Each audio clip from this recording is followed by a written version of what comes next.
将来奇妙きてレッツ海外到来ミステリオス飛び変えたらと感じる道のもとにある曖昧なもんさリアルである背後にあった今でも遠い手招いている正体はツーストライ境目ないグラデーションの狭間でおいで現状偶像真実がさえもポロなまま今日あってパリショーあ繰り返ってばっかめないあけぼ気をとろきさまよってもめめきはラピニスからどってくれやりさまよって当然めきはハプニングファッションからめ知れないつれつ中にも来たノーファクション真実のかけらが漏れてか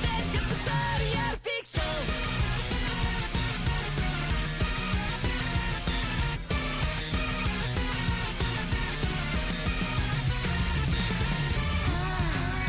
真実の隙間に亀裂次元ドアップしてアンビリーバーを開いた暗い暗いその世界のゴーまたいだ今日人の境界線繋いだ手と手の一直線じゃ鍵のところ床に落ちない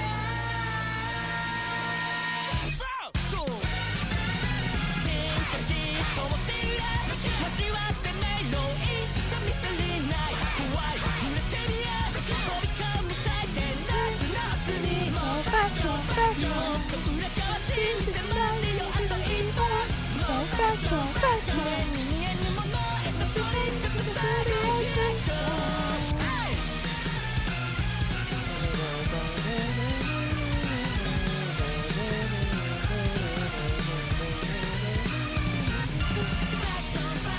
曖昧なもんさファンタジア小鳥マスカッ大中小でファッションライないあっちこっちを届きさまよってもめ天気のラベに書いて通ってくれよにさまよってこうぜめきはハプニングファッションからめ知りなつれつ中にも金太もうファッション真実のかけらが漏れてかつさリアルフィクション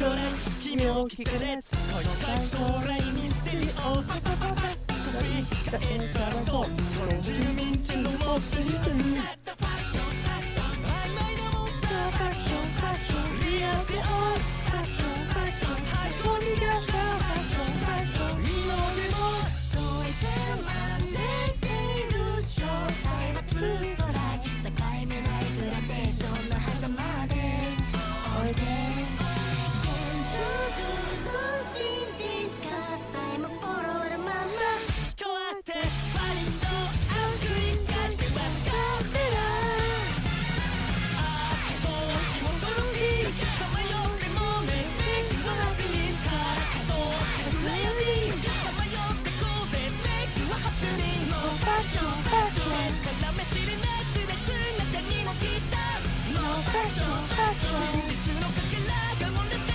つさリアルフィクション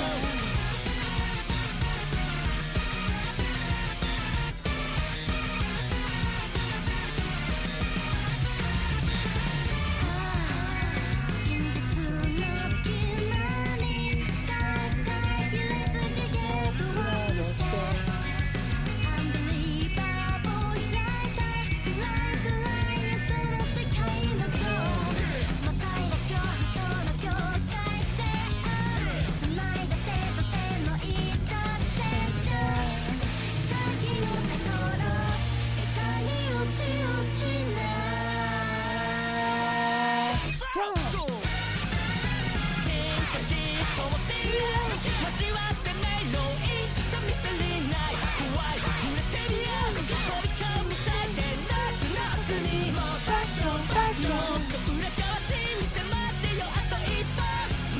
fashion, fashion 見えぬものへと取りつつさごいファッションはい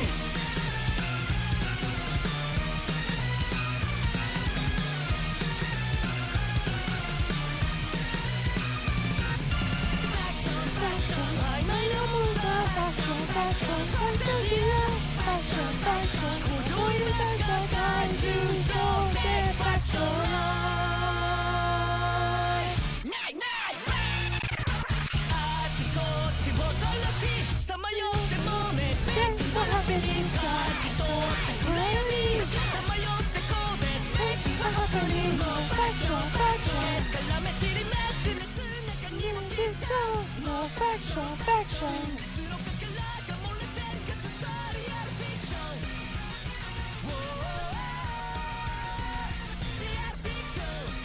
Alright, welcome on in, ladies and gentlemen. How is everyone doing today? I hope you're all having a fantastic evening. Tonight, we are going to be playing some Risk of Rain Returns. Now, for those of you that don't know what this is, since the Risk of Rain series is recently celebrating an anniversary, the devs re-released the original game with updated content. And thus, we have Risk of Rain Returns.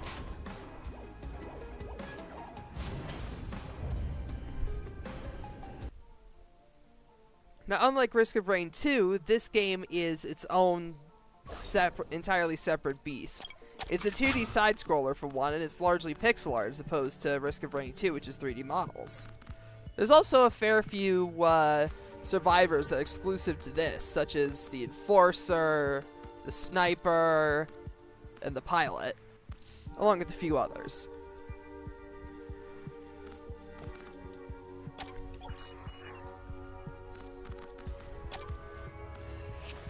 In fact, some of them, like the Enforcer, if I recall correctly, weren't even in the original Risk of Rain 1. They were added for Risk of Rain 2. Or, well, add for this re-release anyway. I always like the Artificer, so let's give him a go. Why not?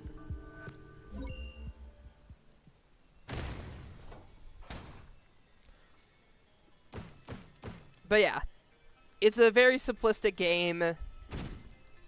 You move, your character shoots in the direction they're facing, or if you're playing like the Huntress, then she'll shoot just in the... She'll shoot in the direction of enemies, which is actually something unique to the Huntress that carried over to Risk of Rain 2. Hence why she's got like an auto-target in that game.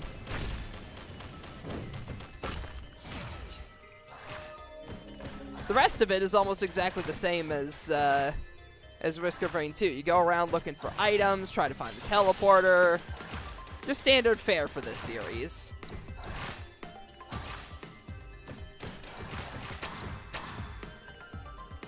Okay, seems like you really gotta keep your distance early with the Artificer in order to get any of your major damage off.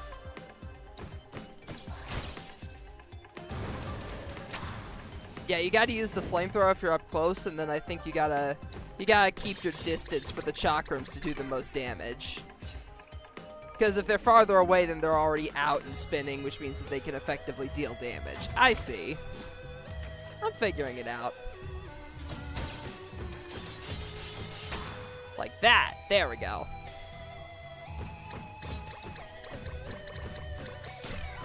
Alright, I'm getting it. I'm getting it.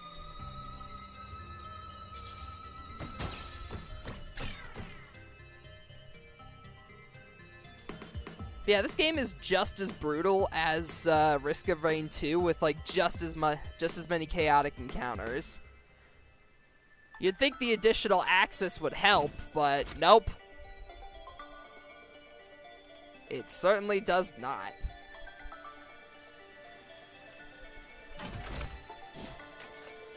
Spike strip.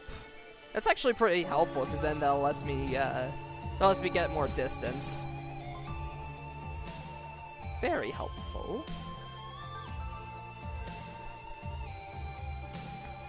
Yeah, for those of you wondering why stream was a tad bit late, it's because I made the dumb mistake of updating OBS before stream, so I had to edit that. But I also took a short power nap before stream because I was very exhausted today from a test that I had taken earlier today.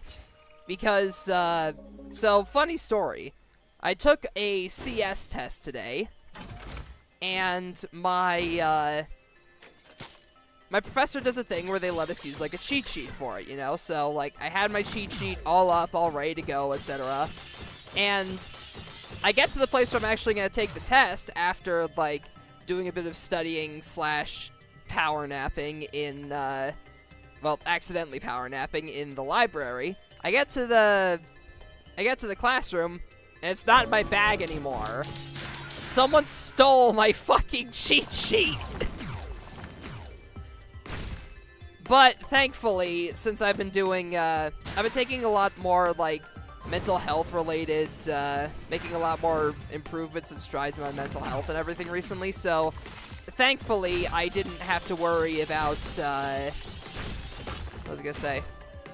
Oh yeah, I didn't worry about, I didn't stress about it. I was able to do my best on the assignment, and I'm honestly really happy about that because, as you all have known, I've been, like, struggling with anxiety and whatnot for a little while, so the fact that I was actually able to get over that hurdle and still do my best on the test is something that I'm pretty proud of, in all honesty. Like, I've been very candid and upfront about my struggles with that stuff on stream, and you guys have still been super supportive regardless, but I just wanted to tell you guys that story, because it's kind of like a little bit of positive improvement on my end, you know? Like, hey, I'm actually doing my best to try and improve this stuff, and it's finally paying off. But yeah, that's why stream was a bit late today.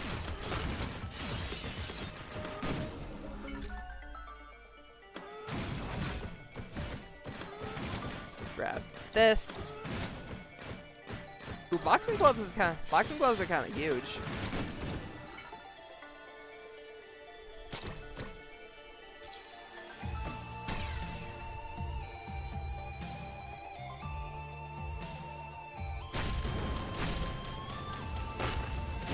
Boxing gloves are kind of huge here, not gonna lie.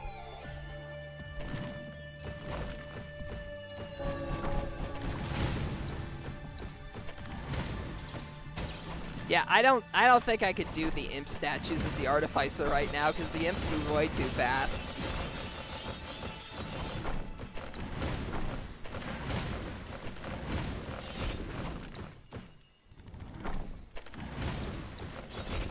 Yeah, the imps just move way too fast. I can't catch them. Ow.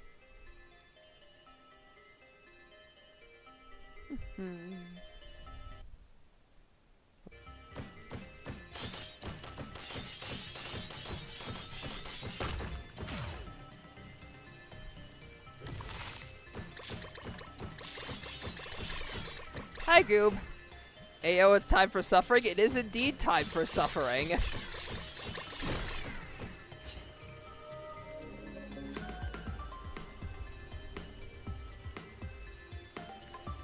It is indeed time for suffering.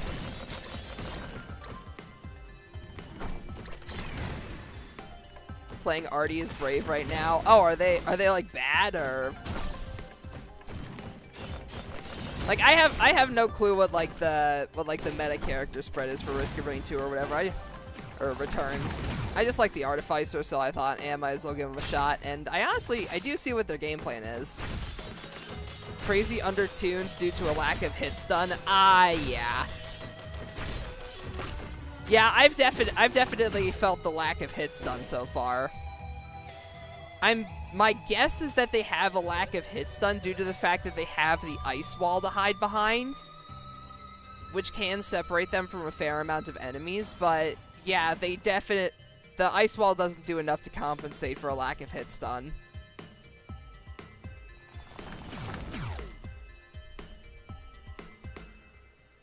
I mean, then again, the Artificer was added from Risk of Rain 2, so it does kind of make sense that at the beginning of their creation, they'd play a lot more like their Risk of Rain 2 variant and not necessarily have as much hit stun, but it's still definitely a problem. Like, they could do solid DPS just fine from what I've seen. The issue is just the hit stun. Although, granted, they do have it on the right. They do have a stun on their right click, but that's not necessarily like the regular hit stun. Like, I feel like what they could really use is like a little bit of hit stun on like the primary fire, like the chakrams. I feel like that would be a lot more helpful as opposed to what they currently are, because then that would be easier to hold the enemies in place for optimal damage with them as well. I mean, that's just my opinion so far. Based on how much damage you do proportional to the enemy's max HP. Since the chakrams just tick for small hits, it rarely hit stuns. That makes sense. So then, yeah, you gotta rely on like the electro ball for the. You gotta rely on the electro ball for the hit stuns.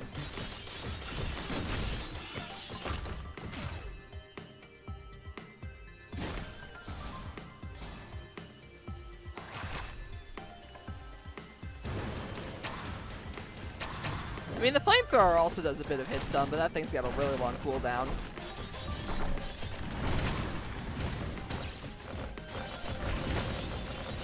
Bap.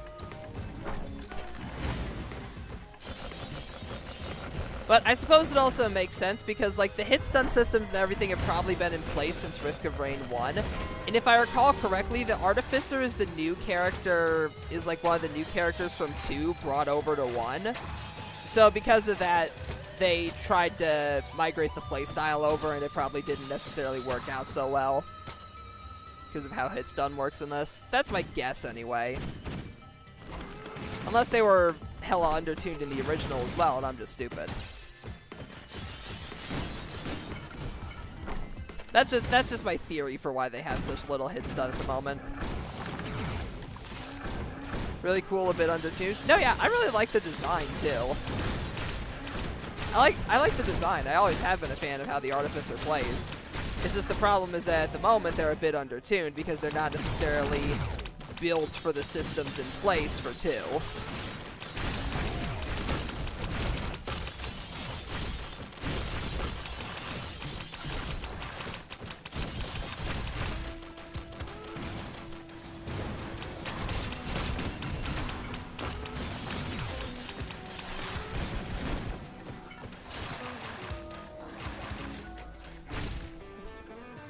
Tough times, I'm probably gonna need that.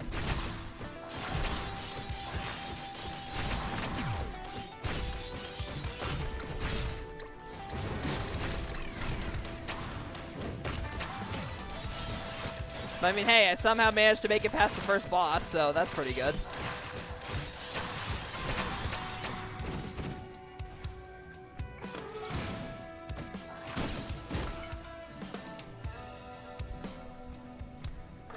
No, yeah, she's unique, which is good. It's just the problem is that the very unique characters tend to be hard to balance.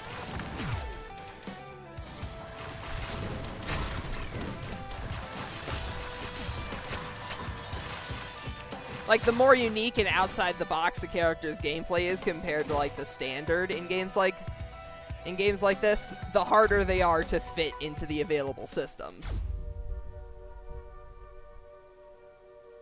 Fuck it.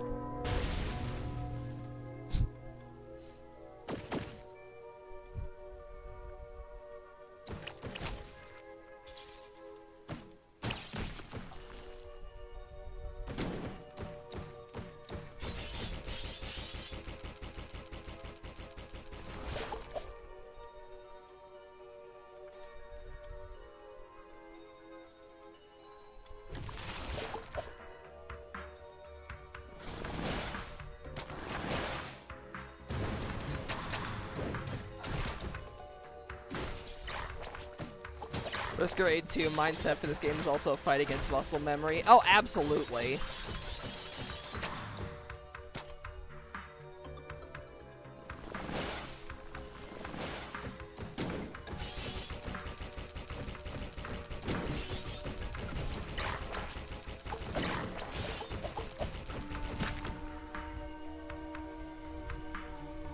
Like, despite having a lot of the same systems, just the fact that this game alone gives you one less dimension to work with changes so much.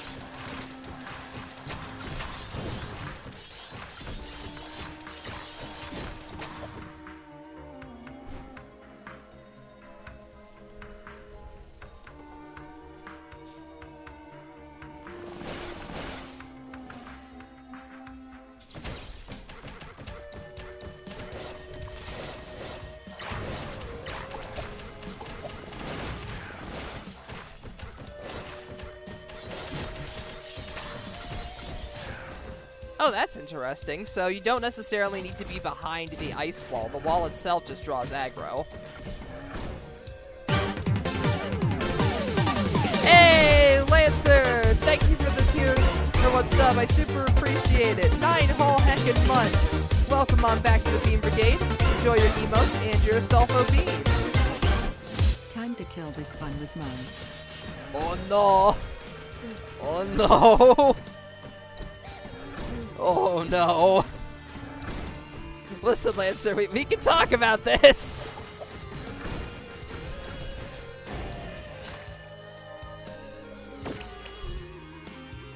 Eh. Eh.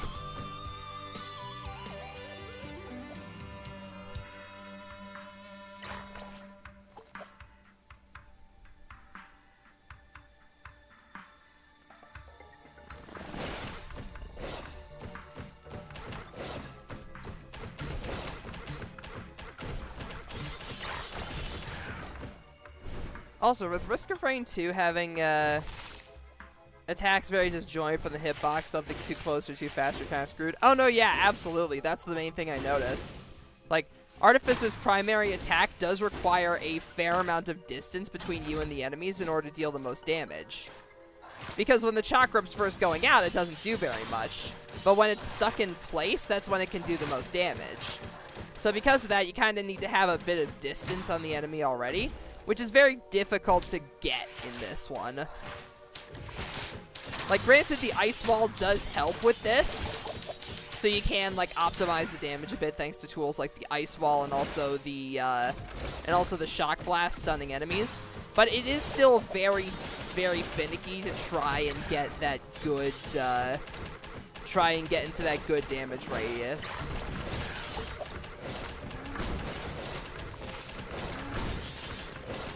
And then if something kind of gets up in your face like that, there's not very much you can do about it.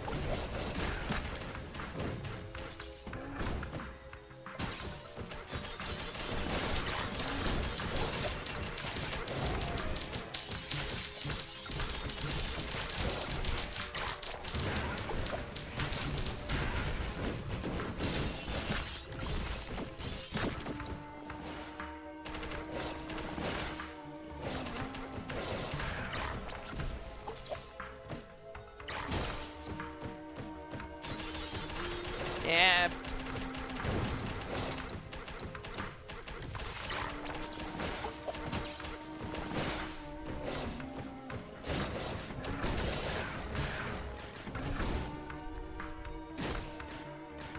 But yeah, the Artificer definitely feels like a fair bit more vulnerable.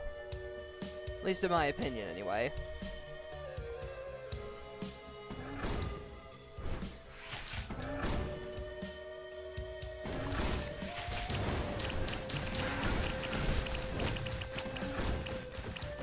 Like, compared to other classes who have both the option of their evasive ability and hit stun, the Artificer really only has their evasive ability to take advantage of. Like, their evasive is their hit stun, which is the issue. Because all the other classes kind of have, like, two abilities that mitigate damage, that being, like, their main, like, DPS that can deal the most damage and hit stun enemies, and then also their actual evasive skill. But because the Artificer can't really hit stun enemies unless they're using, like, the Flamethrower, which has a really long cooldown, they really only have the Ice Wall, which is a tool that you need for DPS as it is. Mix those two things together and you've got a character that doesn't necessarily feel as good as the rest of the cast.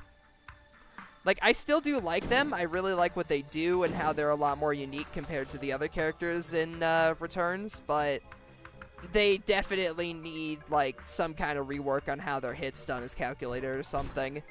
But then again, that might not even be possible, considering that would require a rework to how, like, the game calculates hit stun by base, which would be a bit difficult to implement. You know, like having to change how hit stun's calculated for almost the entire cast just to make the Artificer slightly better probably isn't a very good idea. Especially when the rest of the cast feels relatively fine as is.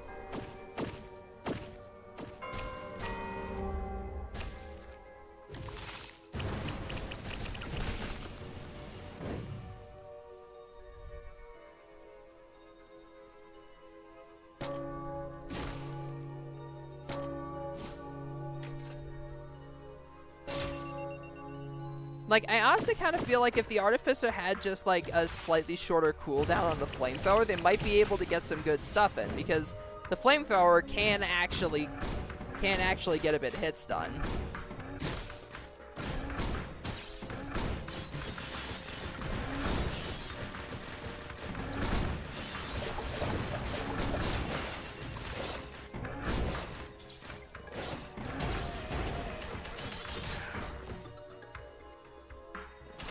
Do is just let the first tick of the Chakram have guaranteed stun, but they need to make sure that you can't just infinitely chain it. That's true.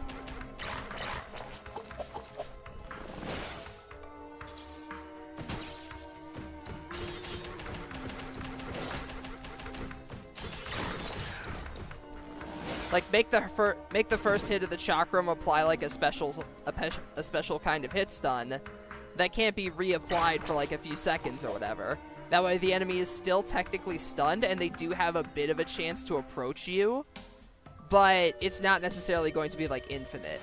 And of course they'd have to change like how long that hit stun lasts, like based on the enemy and whatnot, because some of the heavier enemies might not necessarily get hit stunned as much, and it's just a whole mess trying to figure out how to balance a character as unique as the Artificer.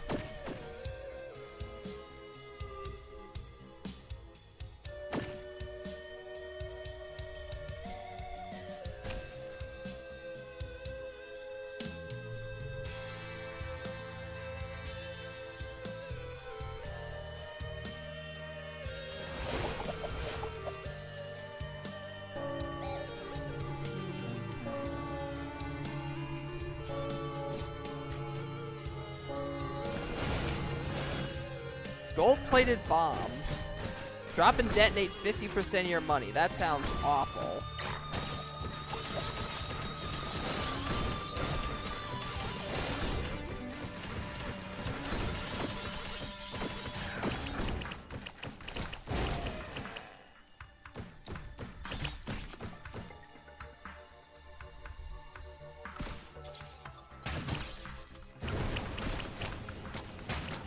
I do like how they gave the Artificer a small amount of flight with the Flamethrower,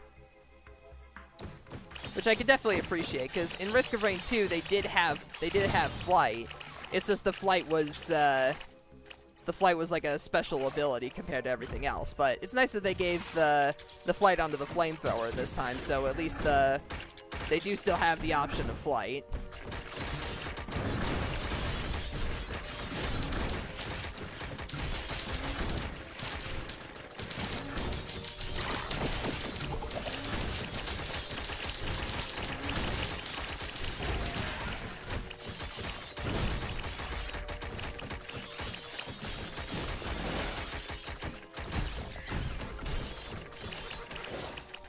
Ooh, chance to freeze enemies on hit. Okay, that's actually huge.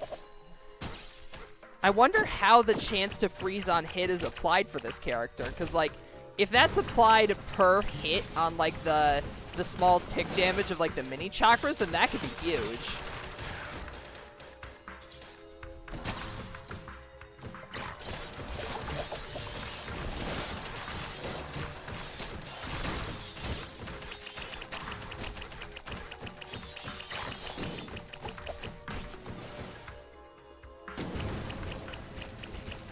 Seems to work exactly like that. Boys, we might just have a win con here.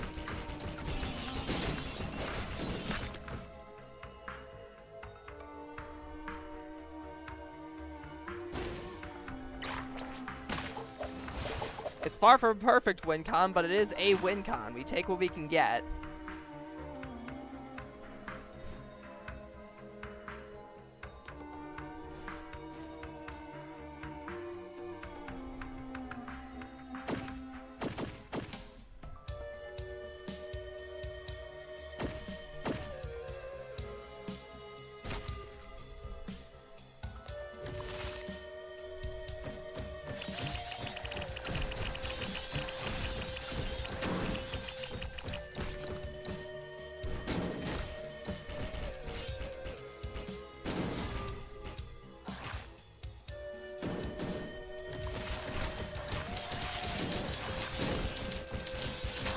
Yeah, so it seems to apply, the chance to apply Frost seems to apply per hit of the mini chakrams.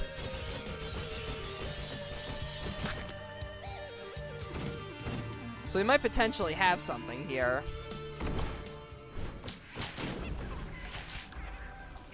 Oh boy, oh, 3 of them!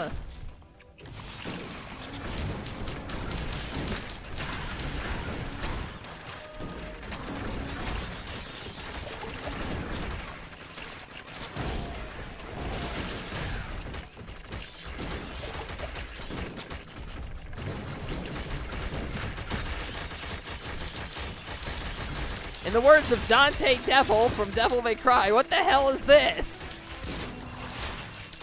Damn it. I'm dead.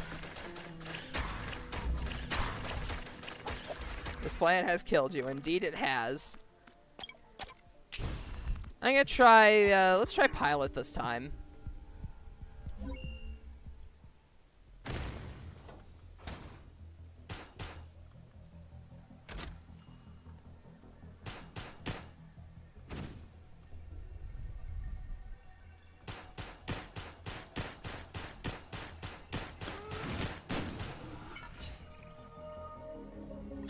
Alright, so they got their 3rd hit that pierces by default.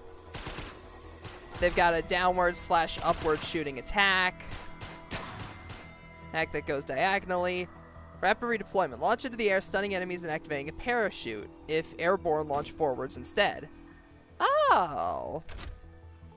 I see, so they've got like a lot of aerial movement tools. And then airstrike. Alright. So yeah, they've got a lot of like aerial movement tools. Hello, Eric.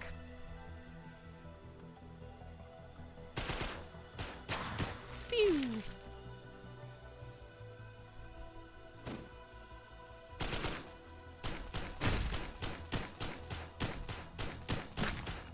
All right, I'm liking how their kit is synergizing so far. This is my first time playing them, so I'm not exactly going to be perfect at them, but I like what I'm seeing so far. It is indeed Risk of Rain returns.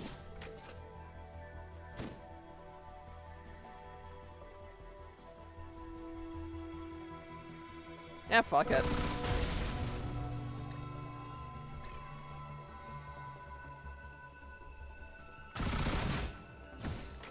Yoink.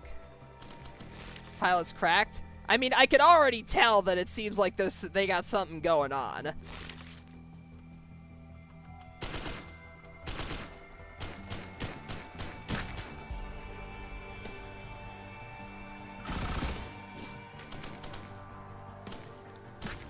Like, I feel like I definitely feel like a good source of DPS here is probably like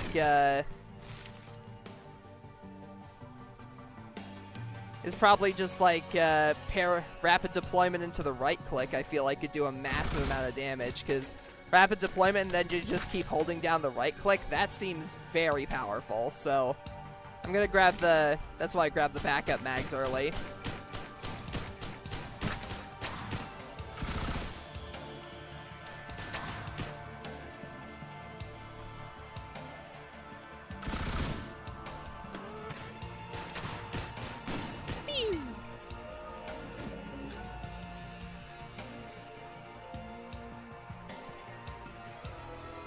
Let's see, how much height does he get if you're... That's actually that's a pretty substantial amount of height. And that's gained just off of using just the shift on its own. In the end, yeah, he's got the slow descent. I'm picking up with the pilot's button down. I'm liking this so far. The game is indeed multiplayer.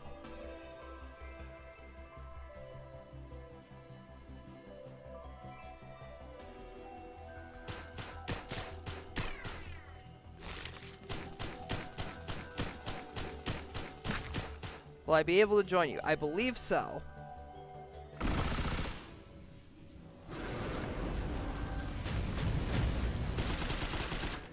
Holy fuck! That's a lot of damage! God damn!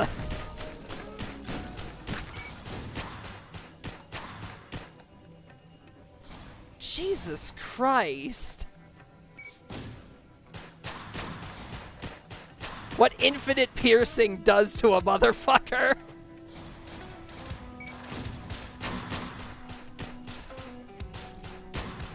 No, yeah. I remember during one of like my earlier runs in the game, I got the item that makes your like every fourth shot or whatever pierce. I'm like, this seems kind of broken for a game like this for crowd control. But now that I see there's a character that has it by default, and yep, he's broken.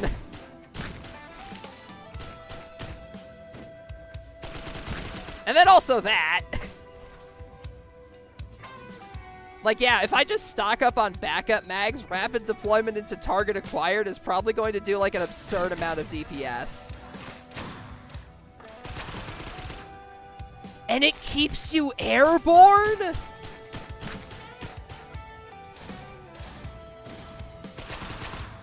It keeps you airborne. Holy...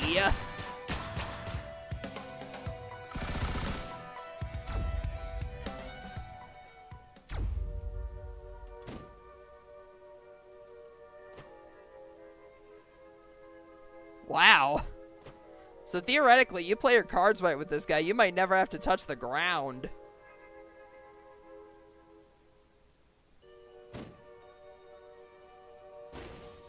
That is nuts.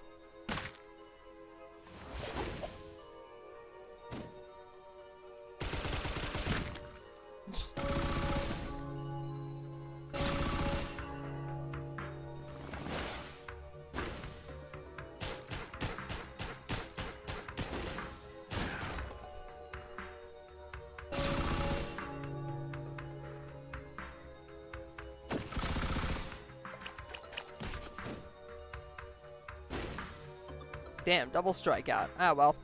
At least I got the dice, so I got, at least I got a double crit boost out of that. At least I got a double crit boost out of failing that shrine, which is nice at least.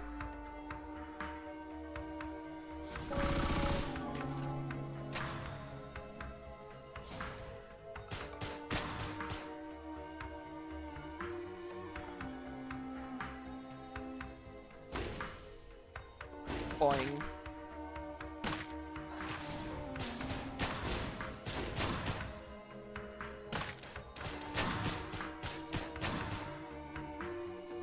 God damn.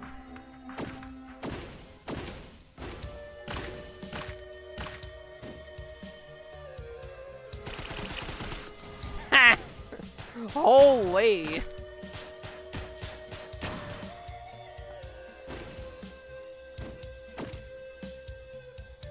The movement shit you can pull off with this guy is insane.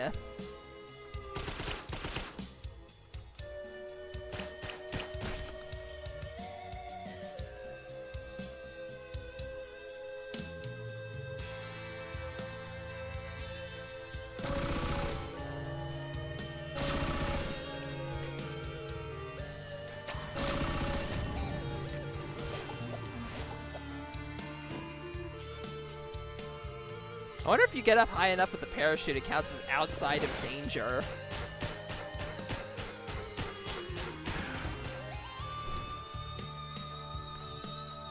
What unlimited piercing does to a motherfucker.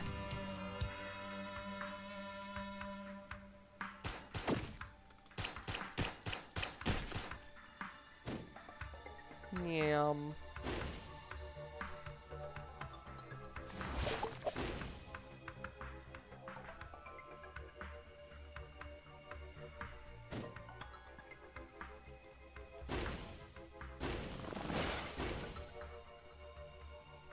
Also, that's interesting. You get propelled upward by a jump pad and you don't lose your parachute.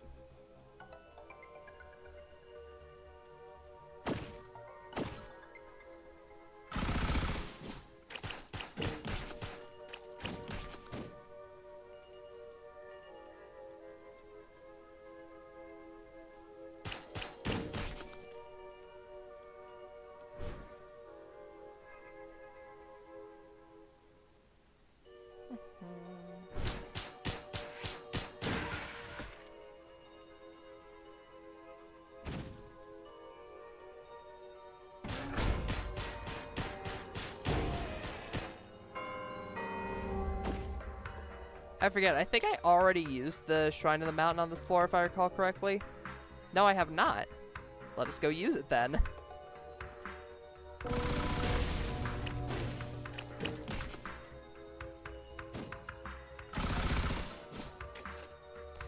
Ooh, another backup magazine. Excellent.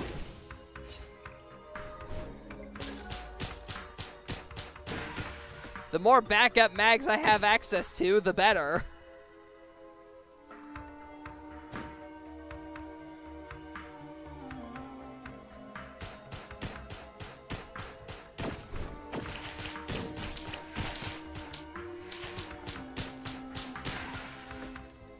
Grab this.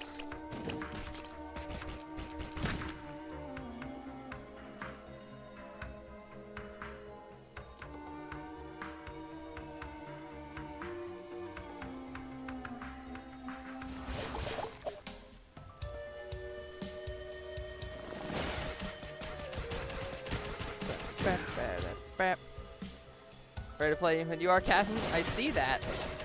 However, I am in the middle of a run at the moment, so we will see how far I can take this run.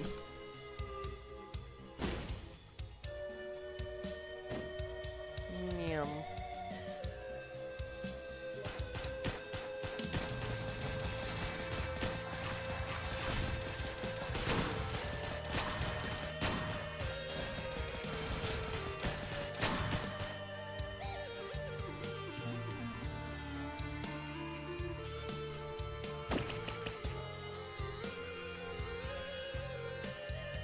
Alright, now time for the boss. Let's see if my strategy so far of building on backup mags is going to work. It is another Shrine of the Mountain boss, so...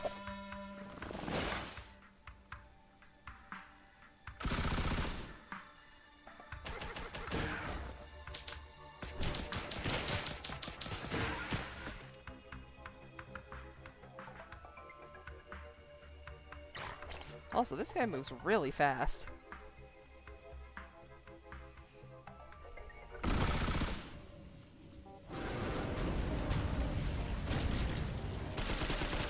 Yup!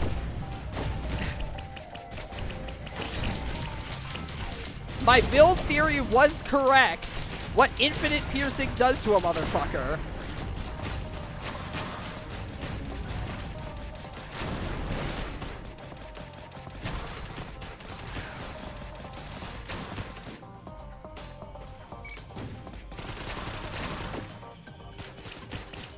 Jesus.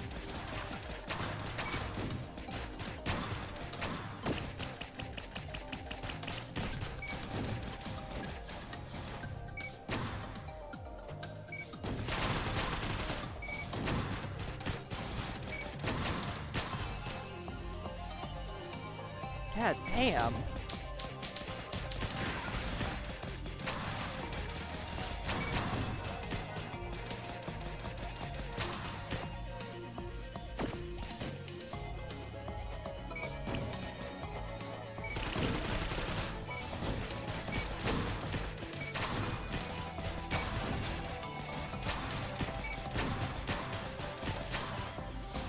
So yeah, you just get, like, you just grab backup mags with this guy, and the right-click fire can keep you in the air for a while.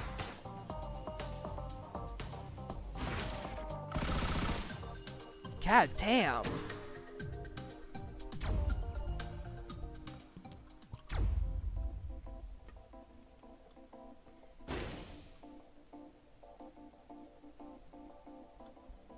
That was certainly a boss fight.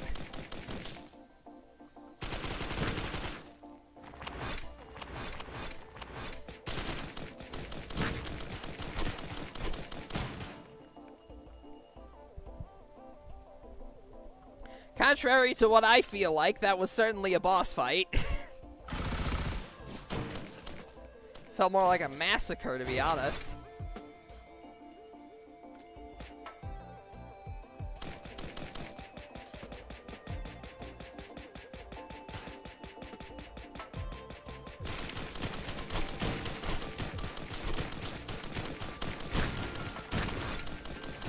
No wonder they got this dude to pilot the ship. Motherfucker's got hands.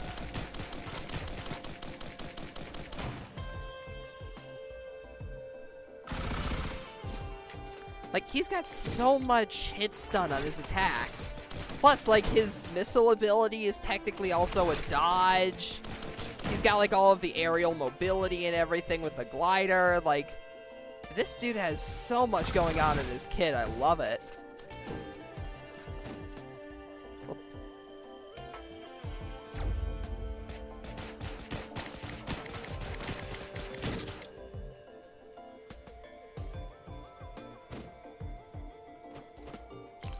Like, look at that!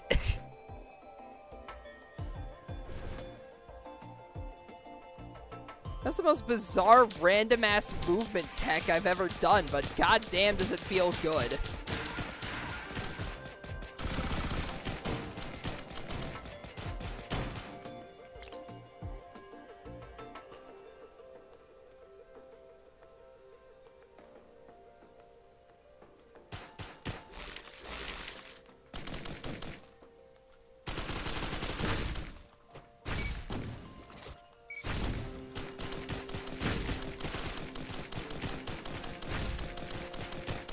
I also like that you can pretty much just spawn camp the enemies by dropping airstrikes directly on top of them while you're gliding over them.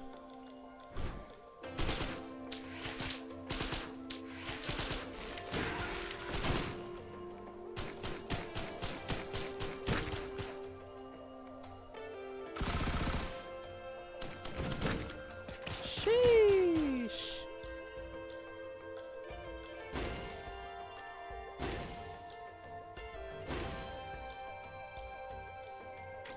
Pilots out here built different.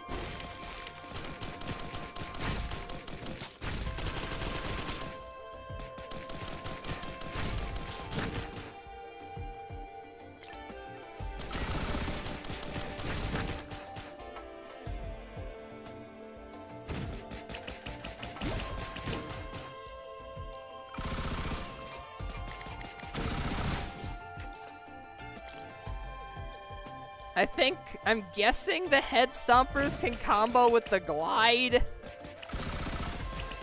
Oh, hey, there's the acrid cage. Okay, so you can still fight him if you've already freed him. Interesting. I mean, I'll certainly do it for the item.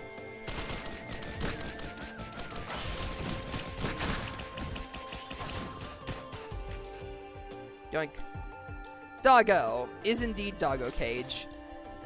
But yeah, I'd already freed Acrid, but I figured I might as well fight him again because, you know, item.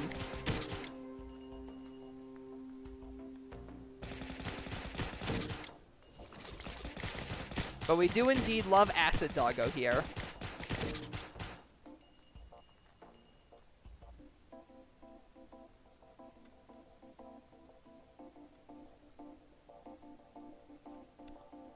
Ooh.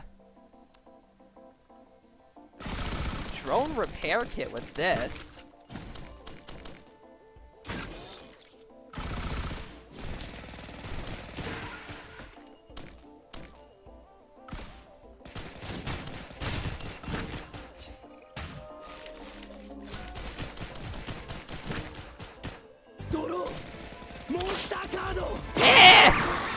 Lancer, thank you for the $10 tip. I super appreciate it. Drawing 10 monster cards.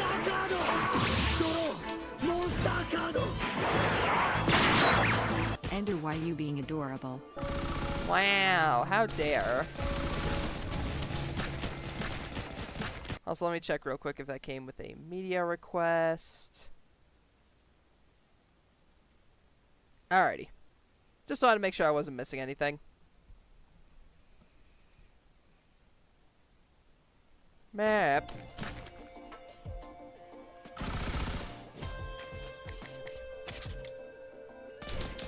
Missing these nuts. Wow. You heckin' got me.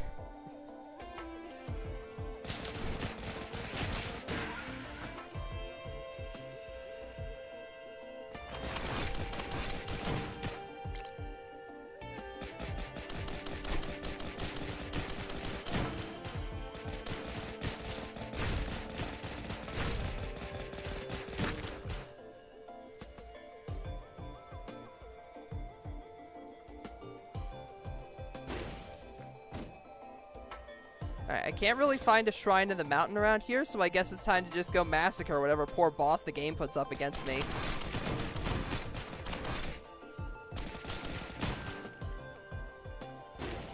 Now, where was the shrine again? I forgot.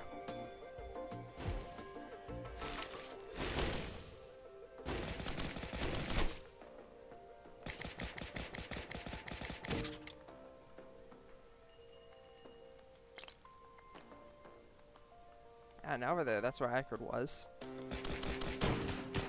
Pew.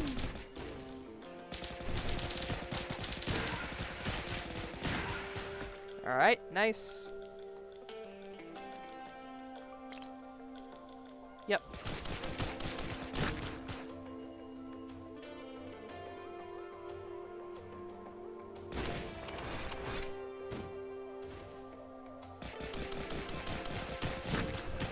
Get the crab out of there.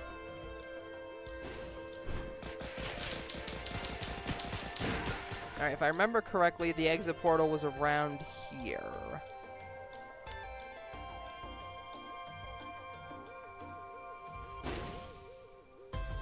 Was it?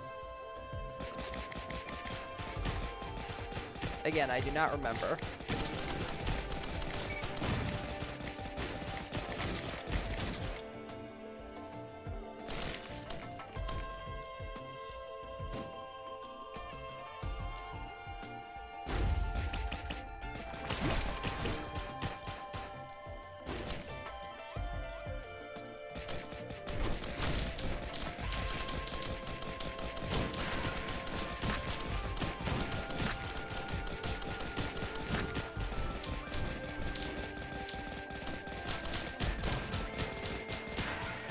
There we go.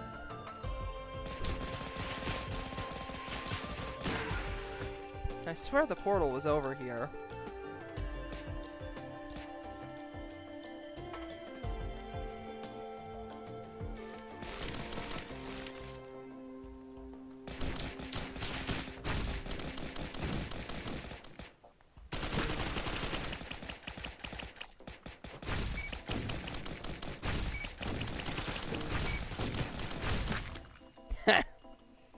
Fucking crab got juggled. Here it is.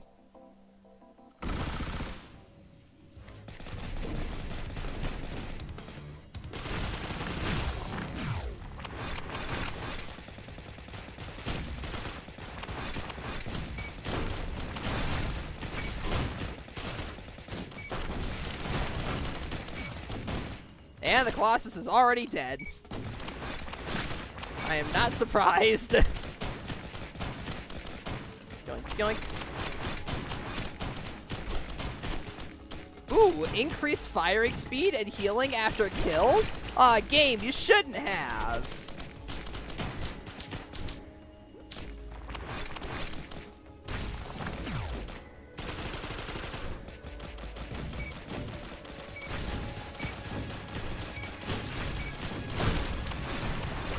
And that's the last one dead.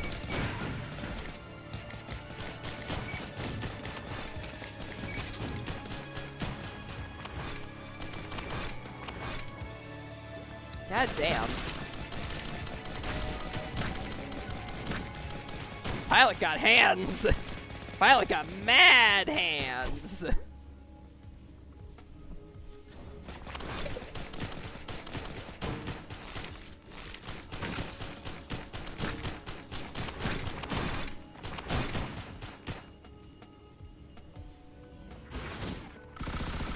Like, especially with the drone shenanigans I got going on, this is very nice.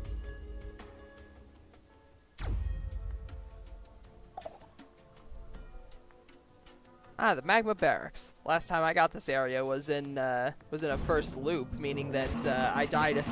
Was during a loop, meaning I died almost instantly. So it'll be nice to explore it without having the threat of instant death lingering over me for once. Or at least slightly less of the threat of instant death, because this is Risk of Rain after all. The threat of death is still constant, especially the instant kind.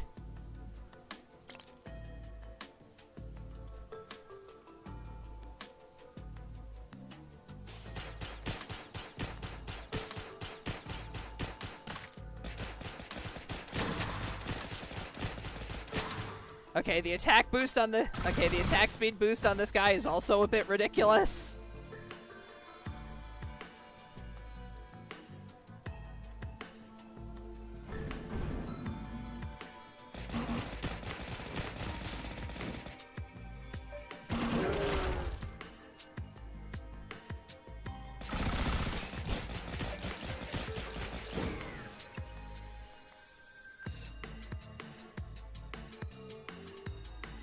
Ooh.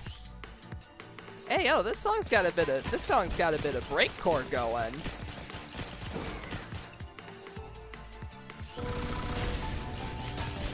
I like this.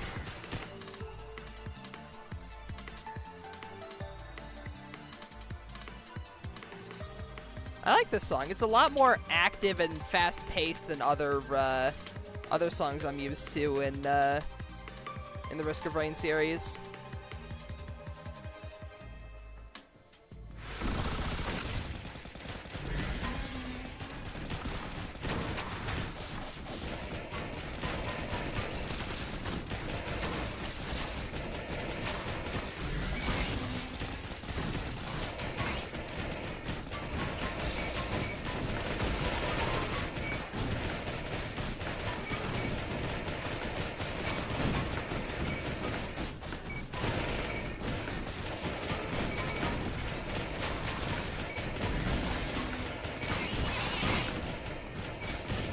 Oh, thank you for the free additional health. Much appreciated.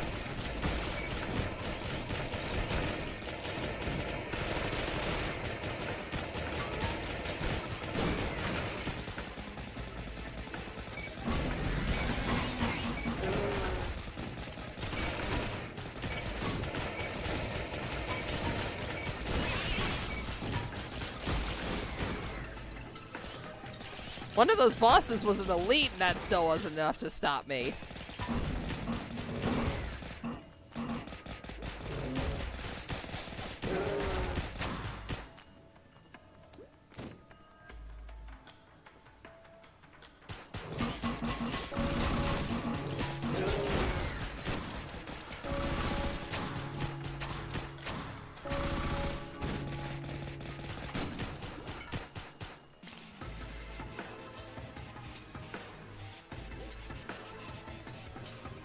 Buff the hell out of the pig bosses. Active hitbox on their feet when they touch the ground. Used to pretty much only just summon the little shits. That makes sense. I'd imagine if they're just a summoning enemy, then they're literally just like free, if they only summon shit, then they're just free infusion charges.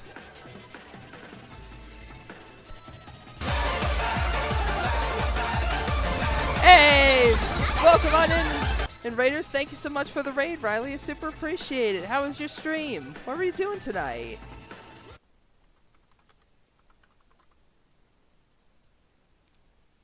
For those of you who don't know who I am, my name is Ender. I'm a variety streamer here on Twitch.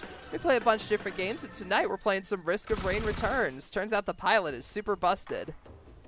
Well, how are you doing, Riley? How's your stream? Ate everything on the Taco Bell menu, and I regret everything. I knew that you would regret everything after that. I was curious if that stream did actually happen. Oh, good grief. I'll have to watch the VOD later tonight because that sounds absolutely awful.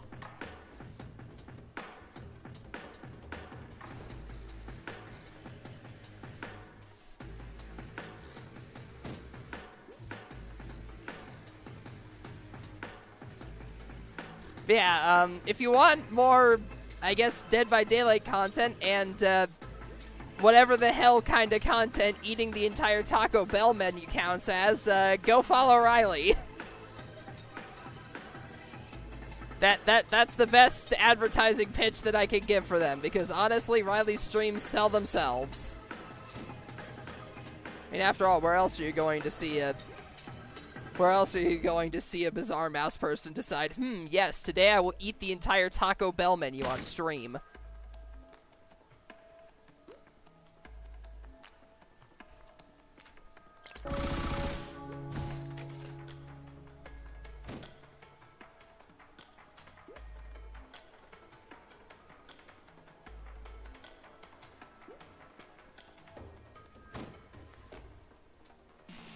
Were you trying to, I remember for the ramen stream you did like a tier list format for the ramen. Did you end up doing that for the Taco Bell stream, or was that just not happening?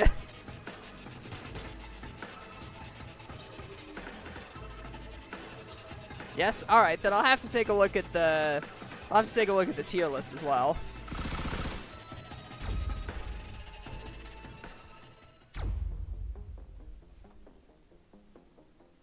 Ooh, if I get one more of these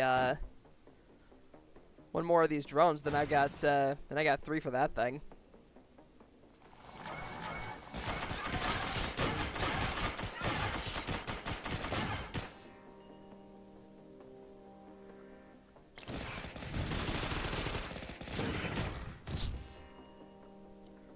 Wombo comboed. That ain't Falco. Beaten the game? Yes, I have beaten the game, though technically on the lowest difficulty. So I have beaten the final boss. It was with a Huntress run, if I remember correctly.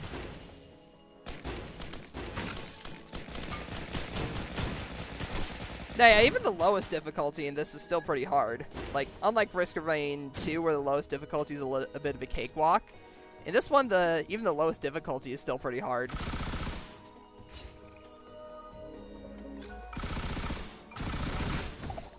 Dang it, I missed the backup mag, but I got given something even greater in return. Decreased gravity. I have not played the original Risk of Rain 1, no.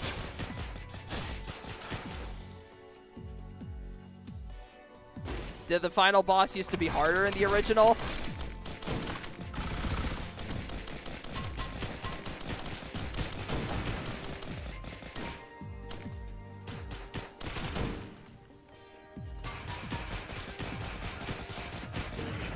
Fourth phase in the original game wasn't the thing. Ah, yeah. So that's why that last phase really made it feel like, okay, why the third phase really made it feel like, okay, this is definitely the end. But yeah, the fourth phase being new makes absolute sense, because he just kind of, like, he disappears, so it seems like he's dead, but then he just comes back. It's like, wait, I thought I killed you. My death was greatly exaggerated. Greatly exaggerated my ass.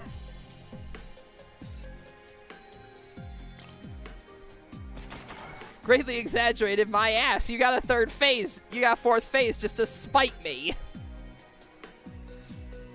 I mean, to be honest, given who the final boss is as a person, I wouldn't be too surprised if he got gave himself a fourth phase just to spite you.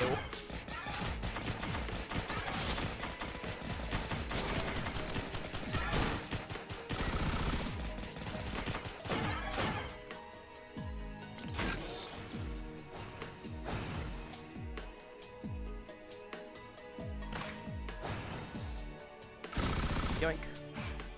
Money. Money. Anyway, it's time to send a dinosaur to hell. Fucking air juggled.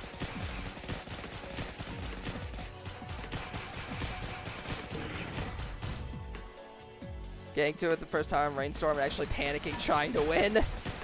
I mean, yeah, I'd imagine thinking that just barely getting to the end of the boss, knowing that there's only...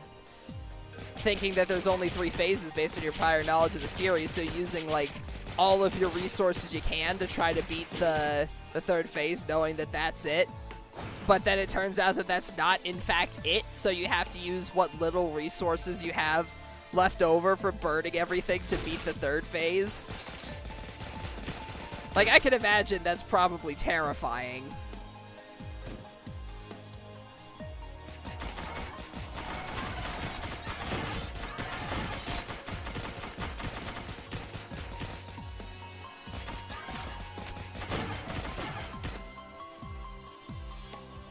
Seems like a real spook. Actually, spook is probably an understatement.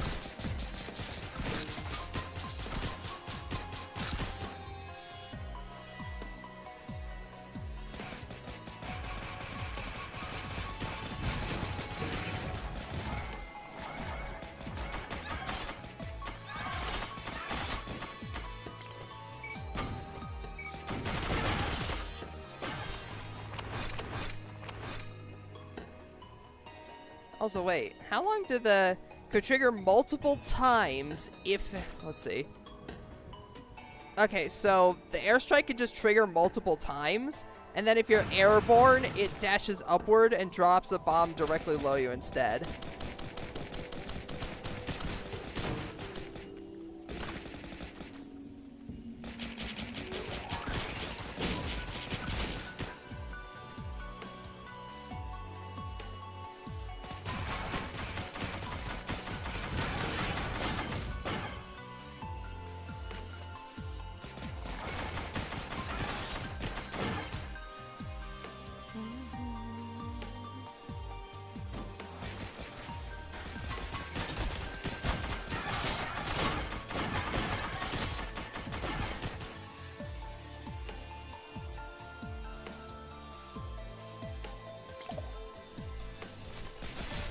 Gonna get a bit of healing. Alrighty, boss time.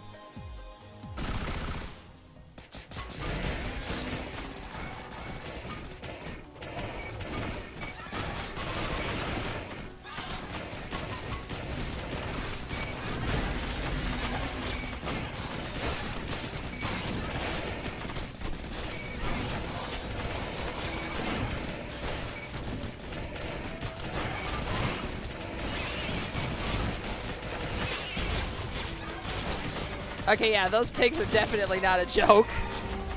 That was a lot of damage. What is this? After taking damage, reflect all attacks for... Huh?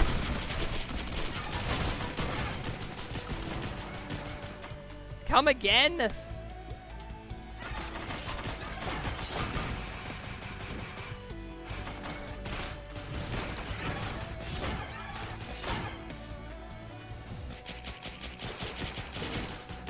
I just cranked my hogs.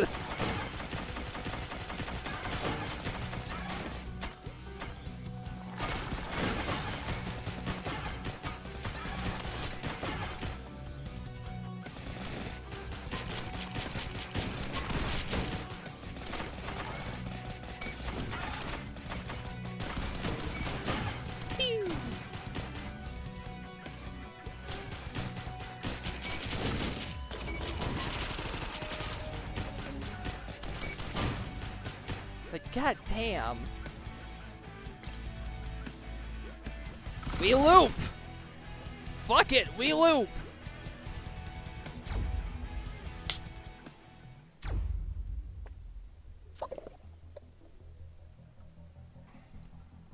Fuck it, we loop.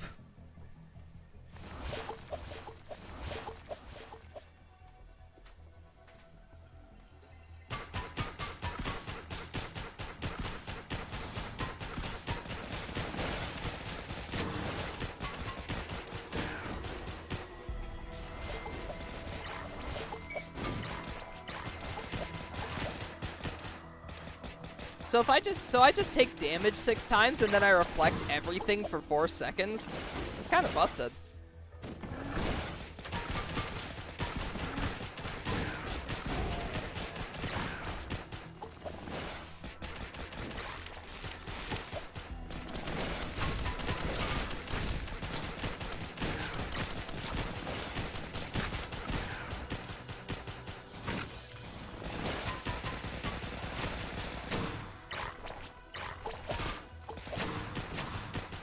Masochist who takes hit. The item is an old Kickstarter. The armor's an old Kickstarter item suggestion. That's really cool, actually. The fact that they actually like included that. That's really nice.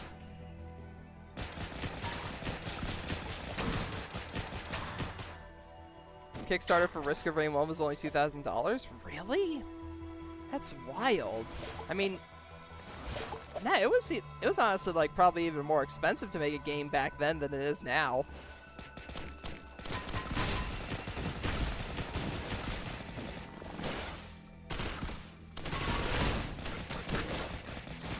Considering back then you didn't have like more widely available engine tools.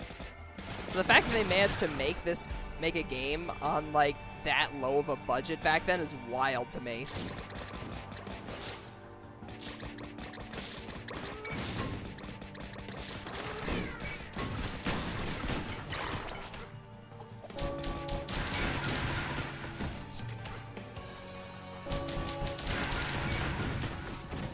Not even a challenge, baby. Literally just to cover the cost of paying the musician in the full version of Game Maker. Oh, that's great.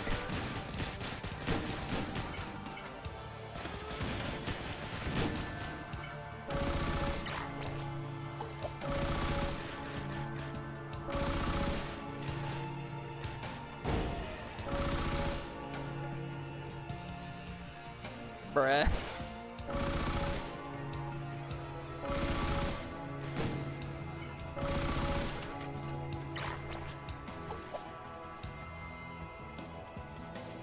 Man, I just cannot roll good, huh?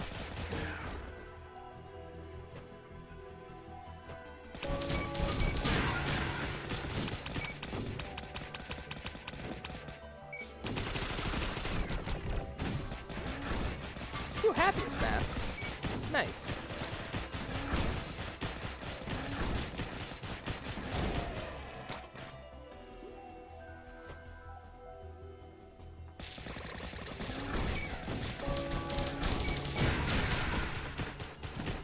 Here we go. Kill all the little gremlins. Grab you.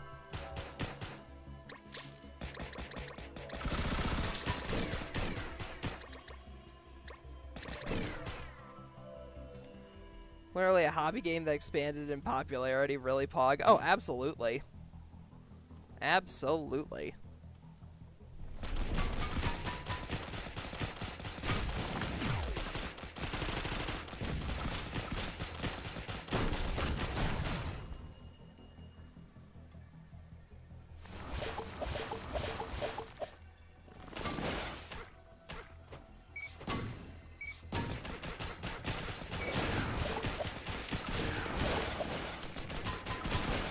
Bap.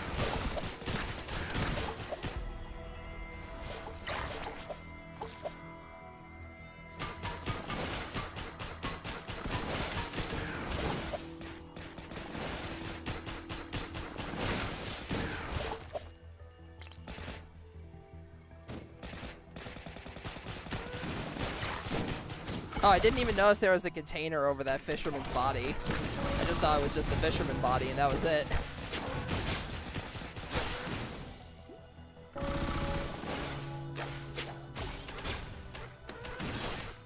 Well, I'm at max Snake Eyes procs, which is wonderful.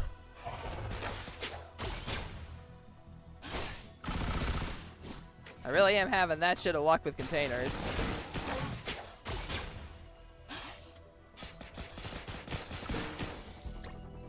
Also, I do a surprising amount of enemies by dropping on them now after using my parachute.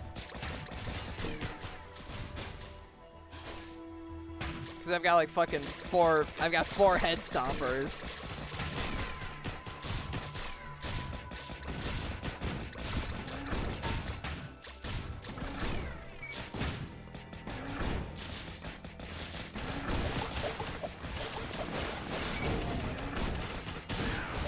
There we go.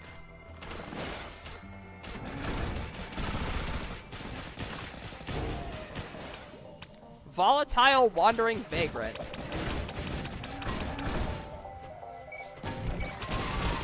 Perish.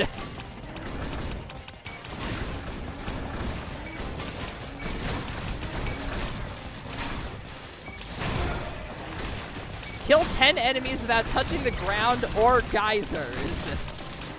Achievement unlocked. Aerodynamic. Oh hey, and kill 30 enemies after launching them with airstrike. Achievement get. Big red button.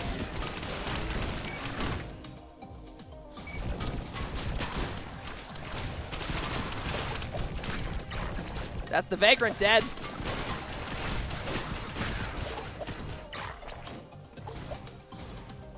Bit of a fustercluck, but he is indeed dead. And I could just pay to repair both of my drones because fuck it.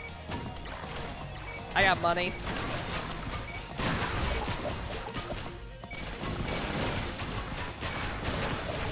Some elite bosses have different mechanics? Ooh, that's interesting. That's really cool, actually.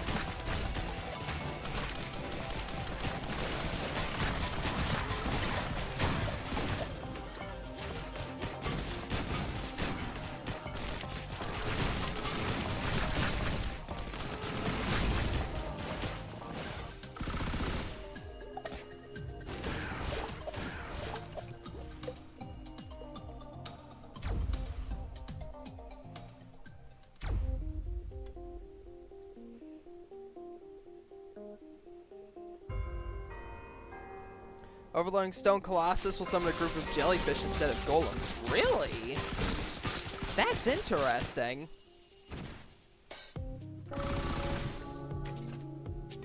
ATG Missile Mark II. The description is simply just hoo-ah. That doesn't really explain much, game. Cracked item? Well, I do seem to be spotting a fuck ton more missiles than previously.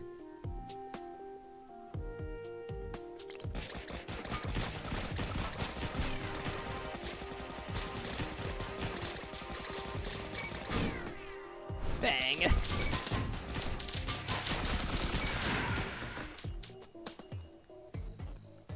%7% per chance to fire 3 missiles for 300% damage. That's a lot of damage. That's a lot of damage.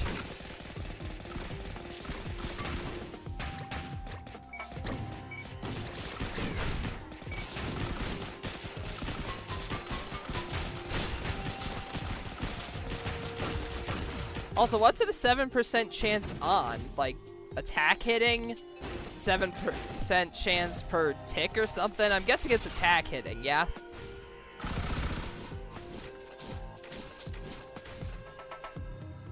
Your character hitting enemies? I figured as much. So wait, if I hit multiple enemies with the airstrike, is it a 7% chance for each enemy hit?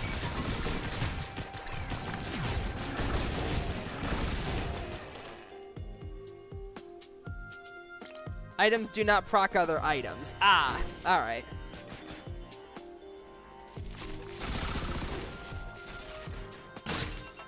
Ow.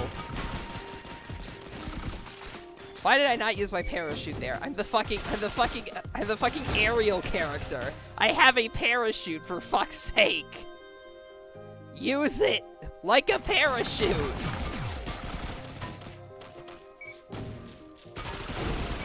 I'm so preoccupied with using the parachute as a combo tool that I keep forgetting it's actually a parachute.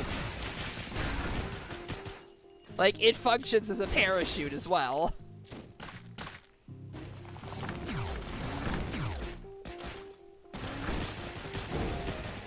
Wild statement, I know. Fucking parachute function. The parachute functions as a parachute. Shocking, I know.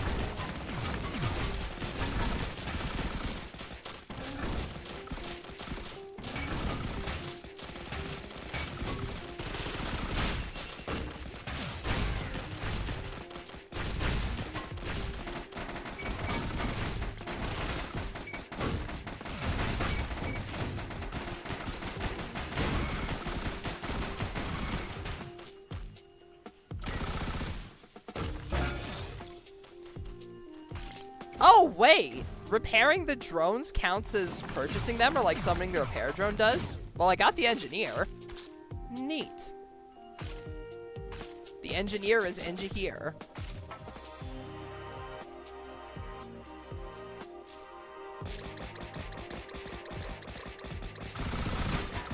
I mean, Engi's really fun in Risk of Rain 2.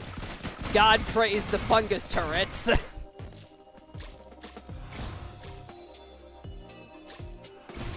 Like, I feel like the best way to describe Risk of Rain 2 item interactions to people is still just the fungus turrets. Like, the fungus. This heals you if you're standing still. Your turrets have their own separate health bars, but they are also counted as allies that are constantly standing still. It disables attacking in this game? Ah, yeah.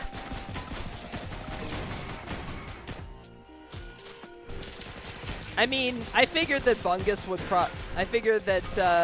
Bungus turrets would probably be a bit too OP in a structure like this, where enemies can't necessarily come from multiple directions. It's way stronger, but only activates when literally doing nothing.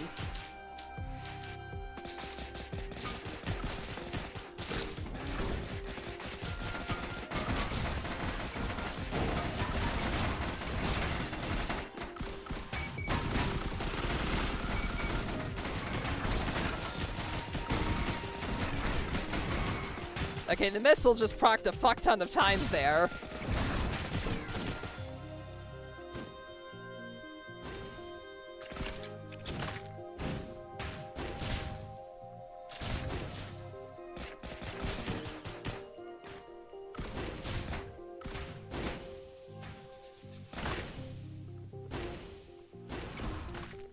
Better healing item for NG turrets now is the Moo construct? Interesting. That is very interesting.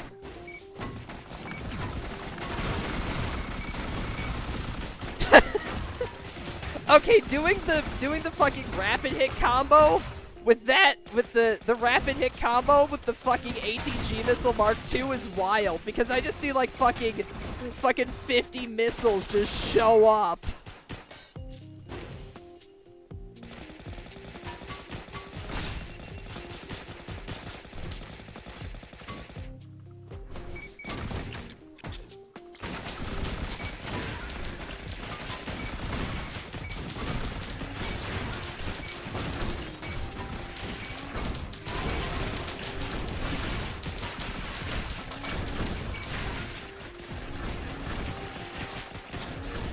Bang, bang.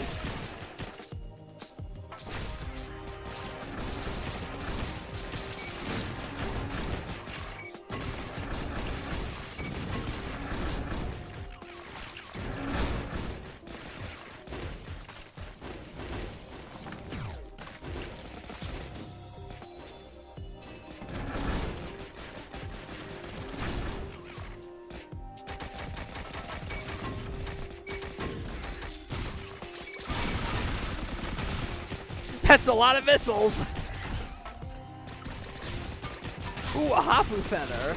That's really good for this, because now I can trigger my aerial effects without even having my glider active.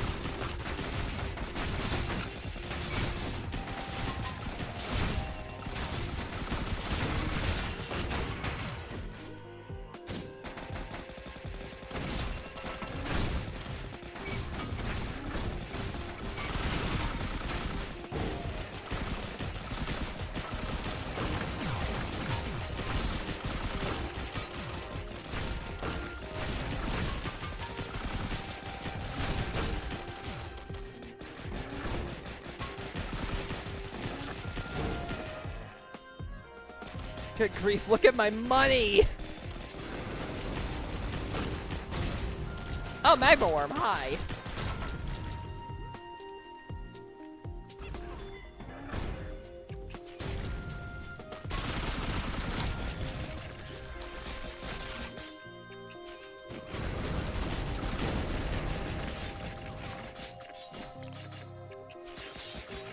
That's a Magma Worm dead. Oh, and another backup magazine. Thank you. Now my absurd combo is even more absurd.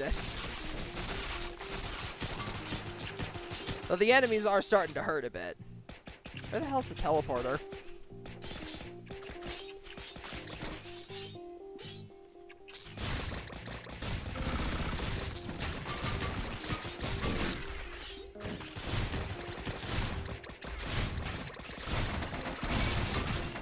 Oh, God.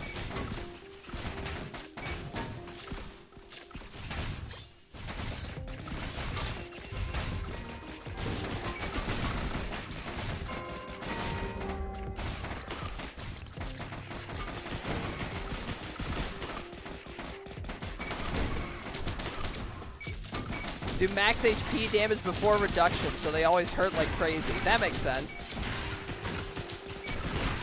Gotta make the bosses actually threatening.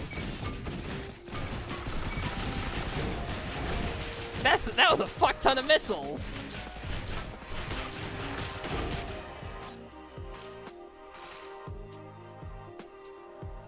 I love that, like, every so often when I do, like, a fucking piercing attack, the ATG missile thing will just shit out, like, yeah, like 50 fucking rockets for no apparent reason. Just like, hey, here's a fuck ton of missiles. Why?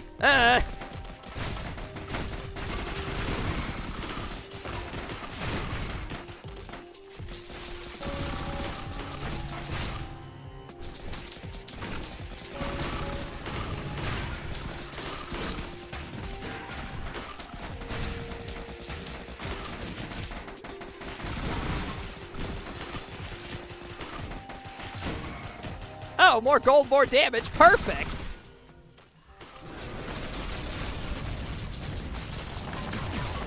Whoa, the Magma Worm's electric now.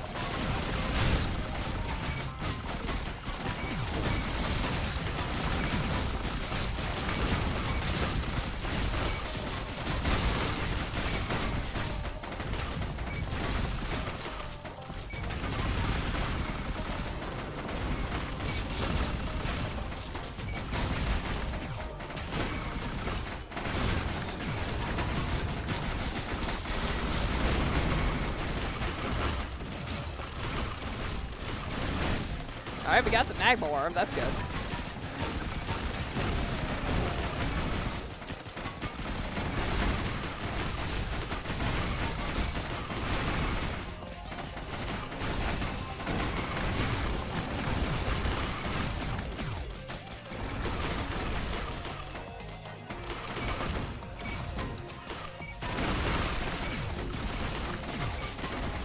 This is chaos.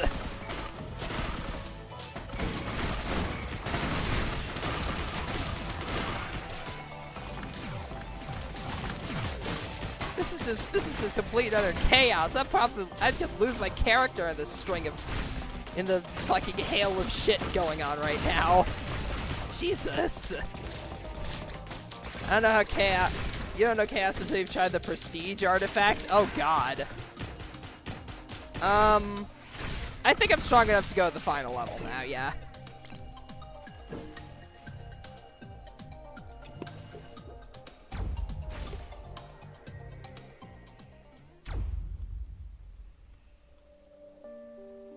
Now try and spawn every stage and are permanent the rest of the run after activated. Oh, Jesus. Holy Jesus.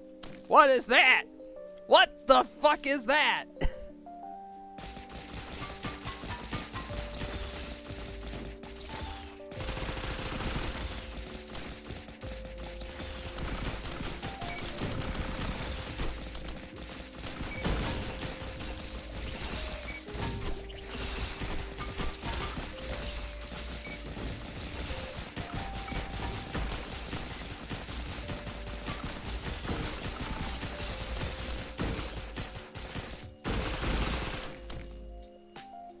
Thank God I've got the Hoppo Feather so I can trigger my my stupid broken combo without having to worry about necessarily using the parachute here. Because with how tight these the corridors of the ship are, the parachute might be a bit difficult to use.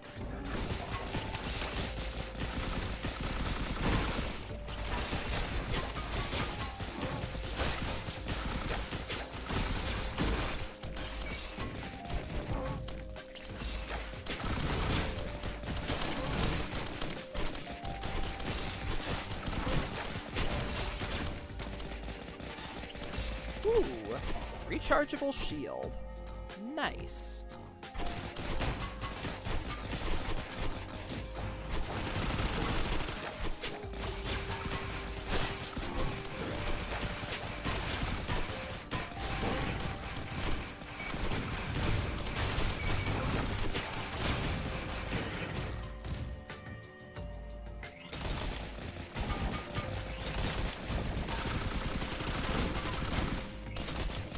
I love how whenever I kill an enemy, coins just fucking vomit out of them. Just blag. Money everywhere.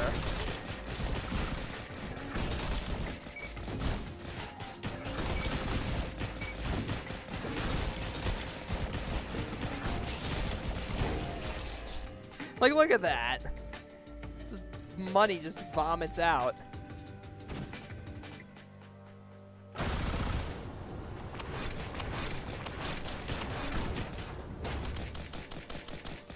Also, is there a limit to how much additional health you can get with infusion, like in Risk of Rain 2, or is it just, or is there just no limit in this one? Because I'm starting to think that there's no limit.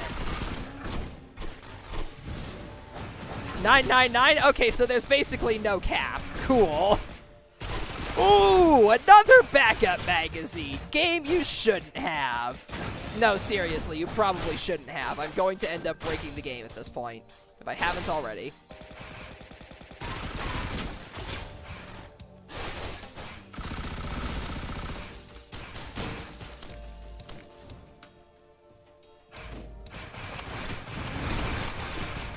No, yeah, I feel like on higher difficulties, Infusion is fantastic because of how many, just the sheer amount of shit going on.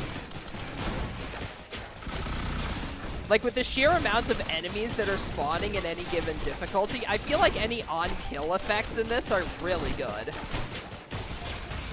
Like, any on-kill effects in the Risk of Rain games are always going to be super effective, but just the fact that Infusion has, like, doesn't have the 100 HP cap in this like it does in Risk of Rain 1 is wild to me.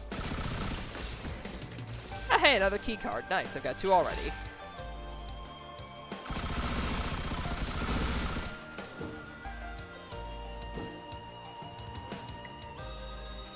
I have 6 charges of my right click now.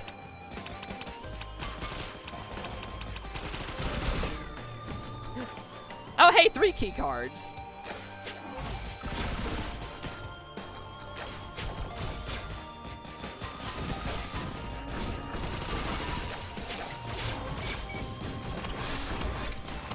Zooming the game out. Look at that.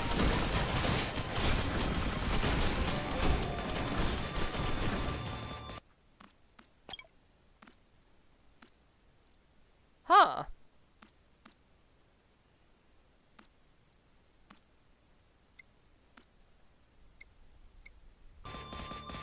Oh!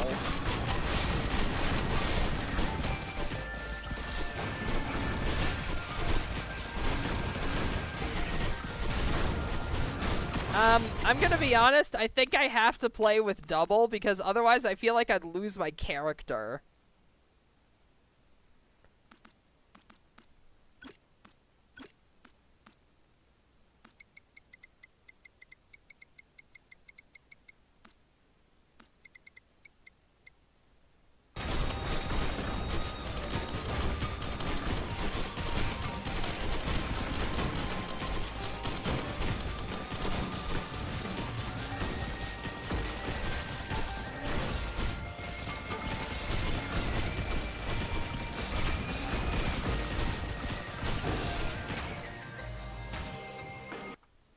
Also an option for character outlines? Ah, yeah.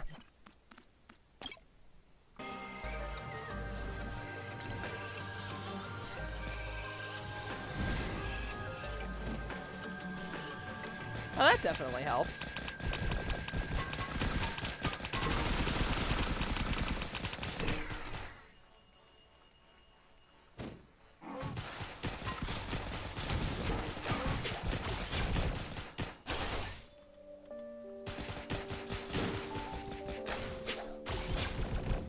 Oh, hey, it's the Hoarder.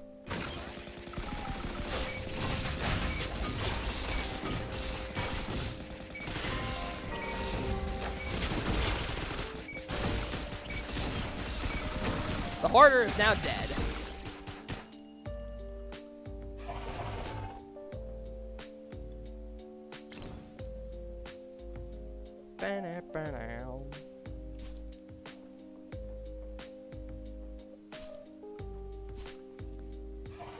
I love how chill yet mysterious the spaceship's vibes are. Like, it's a similar vibe to like the moon area at the end of the original Risk of Rain. It's just kind of got like this chill yet eerie atmosphere. Coalescence, that's the name, but yeah. It's just such a chill yet eerie song. Like, it's simultaneously comforting and perturbing. Ooh, attacking enemies heals me. Perfect. Just what I needed. Alright, now we have power.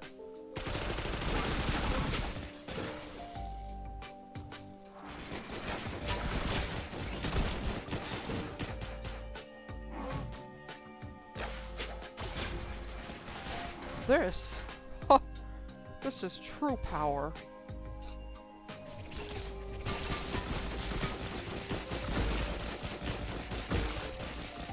Also, the flamethrower turret is really helpful.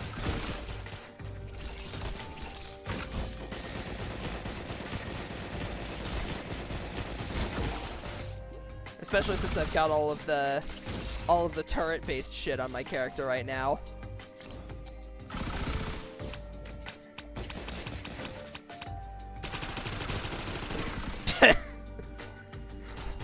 Just disintegrating a wandering vagrant like that will never stop being funny to me.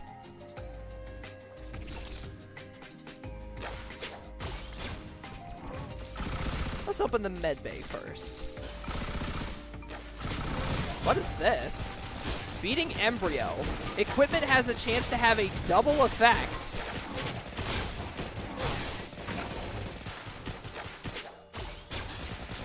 So is it a chance for like a double drone upgrade, or is it just not, does it just not work with the drone repair kit?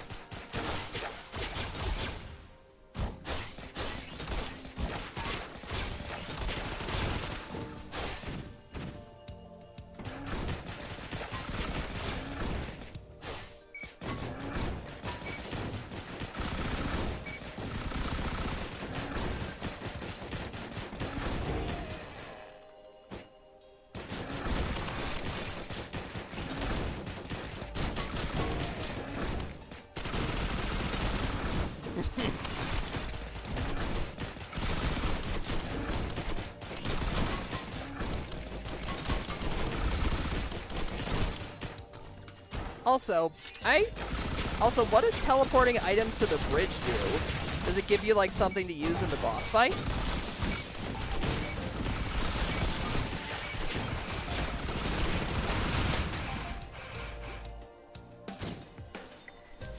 That fucker got air juggled.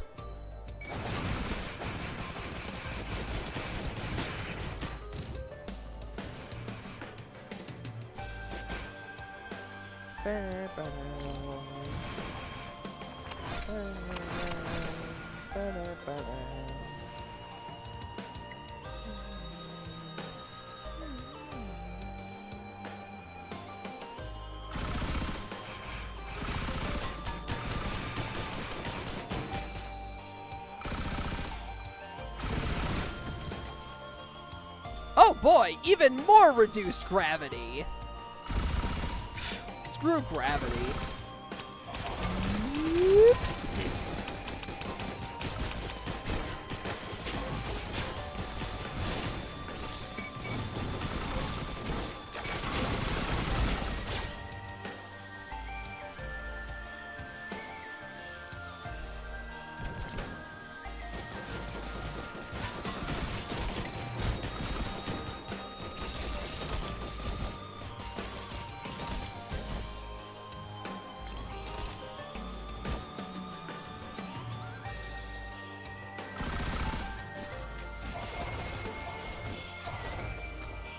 Also, shout out to the Rock Bros here just chilling.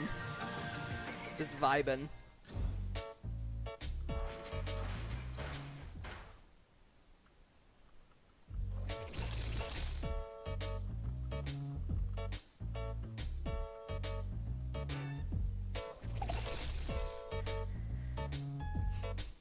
Shout out to the Golem Bros just down here chilling.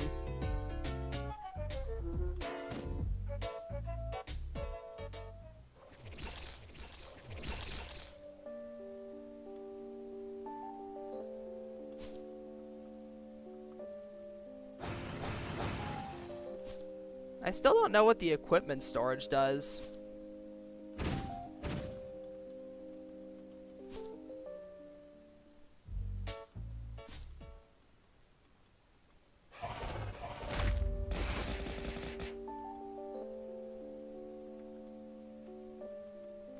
Held item or held item equipment into your next run? Huh. Interesting.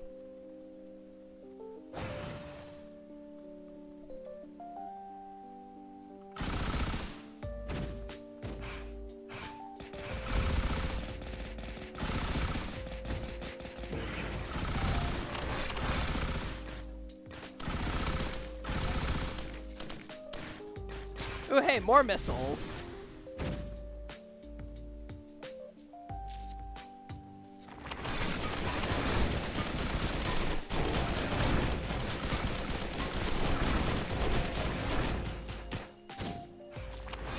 They're all dead. Oh, hey, a second ATG missile Mark II.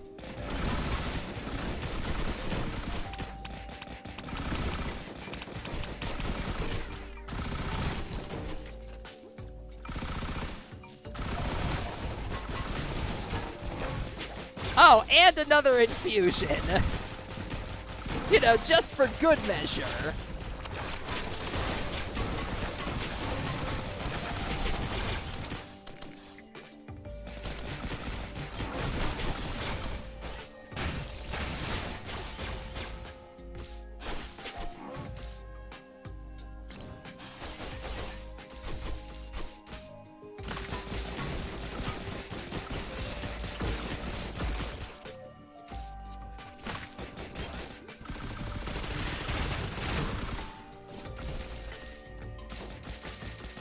BRB gonna suffer at work. Understandable answer.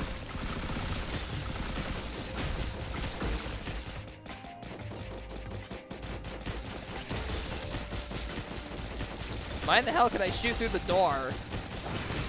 This is like a ship blast door, yeah? Why can I shoot through it?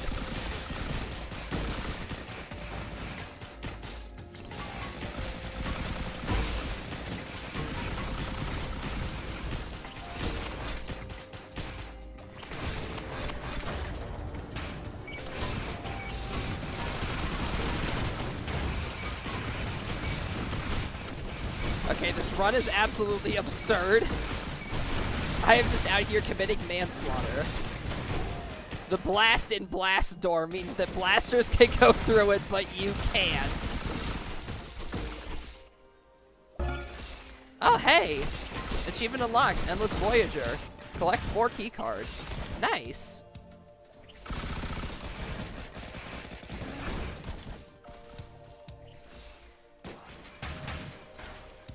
In the words of Grunkle Stan, finally, at long last, I have them all.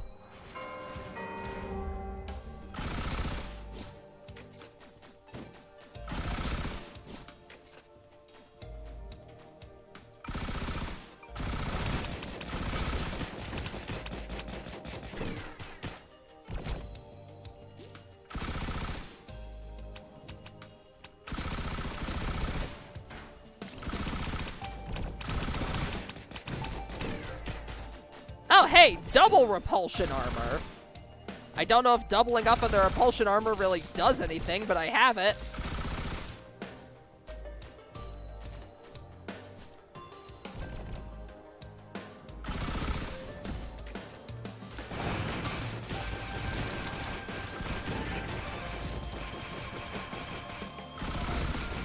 Ah!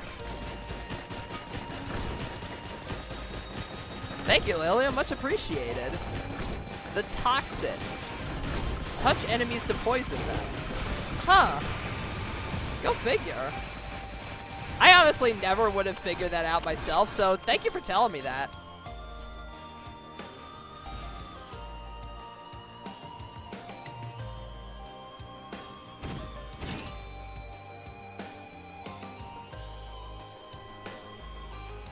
%30 increased damage after touching them. Wow, that is actually nuts. God damn. Like, that is a very substantial amount of damage.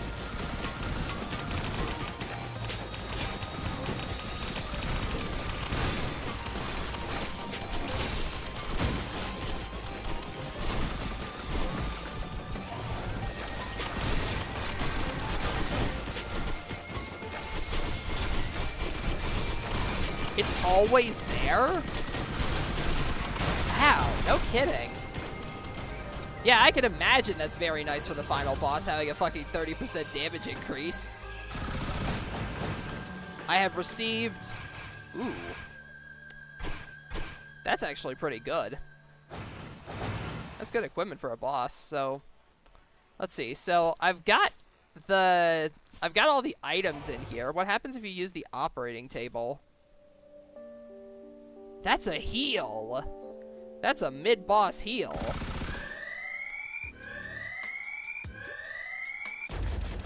There he is. It's Providence. Hey, Providence, come down here for a second, buddy. Ha! Look at that damage.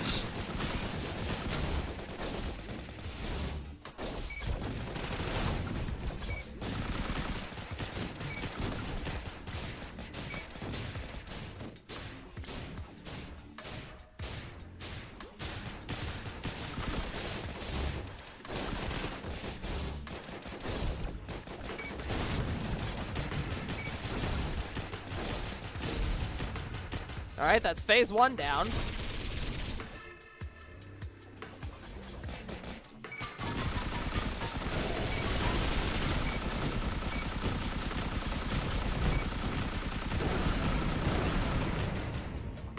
Alright, that's the Gilded Worms down already.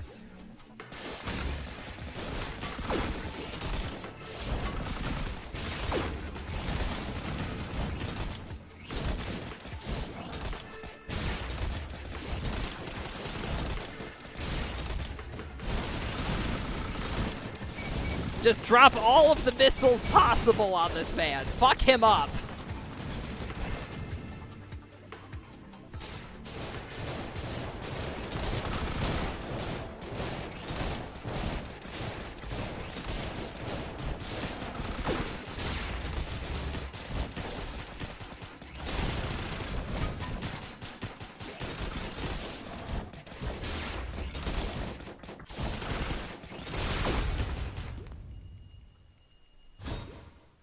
Alright.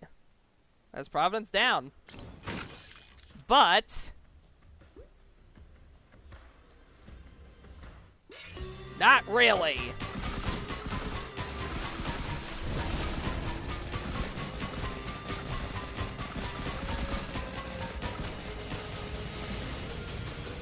It's phase... phase 4, motherfuckers.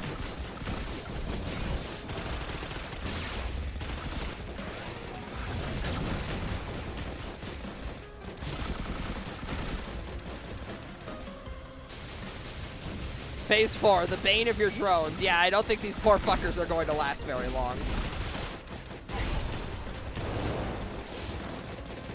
Good thing I got the repair kit. Never mind then, the flamethrower drone is already almost about to die again. Fantastic.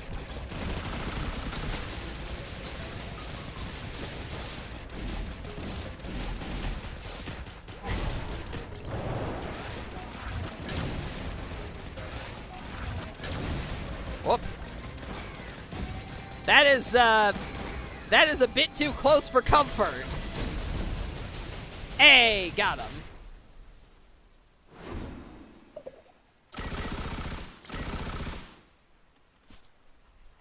Indeed, that was a very tight squeeze. We did it!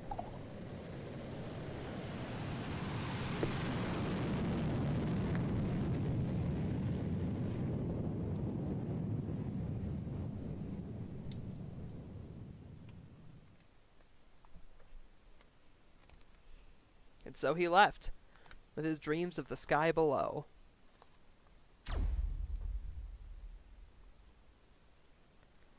Would you perhaps be interested in a co-op run? Funny you mentioned that, because, My friend Eric was interested in the same thing. So,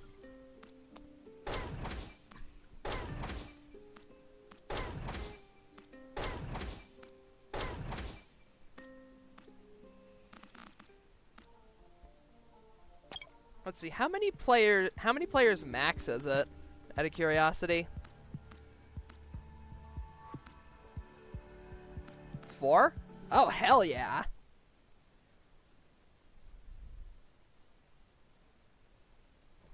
Yeah. Let's, I think Eric is still here, so yeah, just hop in the community stream chat, VC on my Discord, and I'll get this going.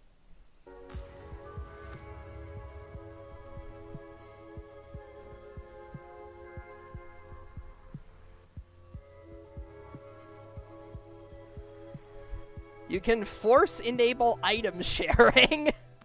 Wow, they have anti-loot goblin features in this entry.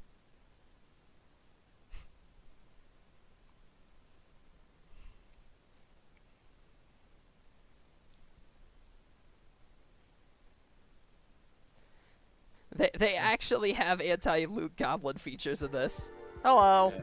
Hello. I actually don't really know the mechanics of the anti-loot goblin mechanic, because it's like really odd. I don't know if it's per stage or if it's total, but I've had 10 more items than people at times, and it still didn't tell me to share.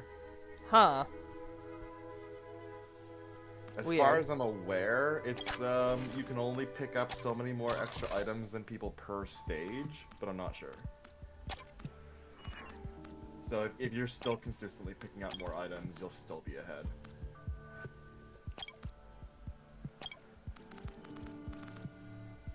Alrighty, so I think... Let's see, am I just able to invite you via... I think I can just join you through Steam as well. Let's see.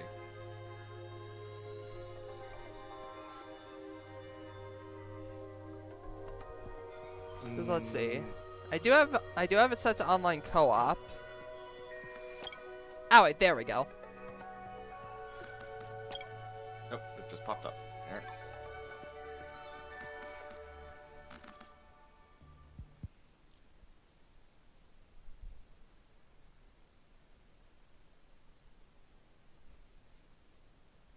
Now, real quick, I'm going to see if my friend Eric still wants to join us. So I'm going to check that real quick.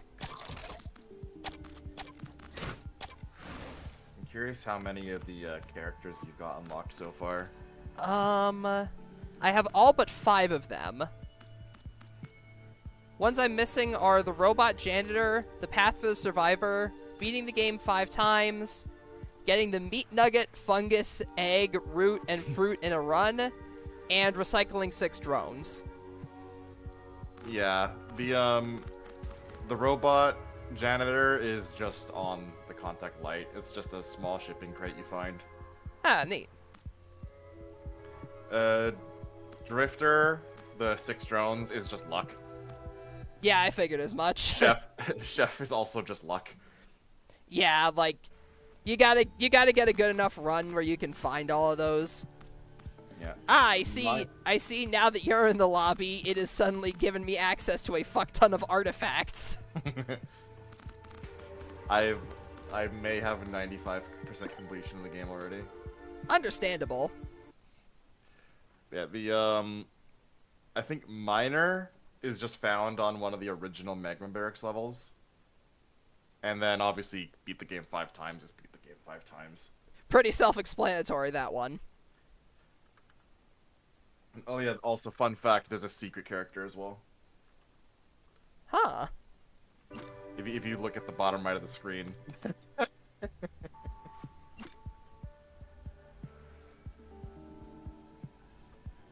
Shorter Carrick? Shorter He's- Commando? He's just a little guy. I was going to say, um, there is one extra slot on the Survivor menu. Yeah, so fun fact, his skills are Commando's Fire, but worse, Commando's Taser, but worse, Commando's Dive, but worse, and then open any chest for free. Huh. So you're basically hoard as many items as quickly as possible, otherwise die. So he's literally a loot goblin. Yes. Grab as many items as you can, as quickly as you can, or you're dead.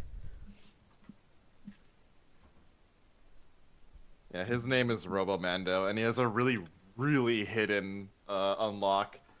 Like, the only way people found it was through data mining. Huh. And fun fact, his unlock in the files is named Gasoline, but with a fancy eye, so it's hard to see it. It took 3 days for people to spot it. Basically, the unlock is on stage 5, the Temple of the Elders. There's a secret clay pot on one side of the map. It has a battery in it.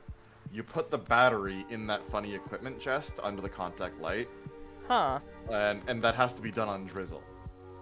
So you do that on Drizzle, then on Rainstorm or higher, do another run, grab the battery from stage 2, take it to stage 3, kill the teleporter boss, and wait until 22 minutes on the clock. And when it's 22 minutes, go to stage 4, and then you find him, give him the battery, and let him kill you. What the fuck? What does the item even do? The strange battery does literally nothing. No, I mean It's- the thing it's that you the- unlock for that. The fucking fancy-ass French gasoline or whatever the fuck. Oh, that's just the character name unlock. Like, in the files, he's called Gasoline. But in-game, he's Robomando.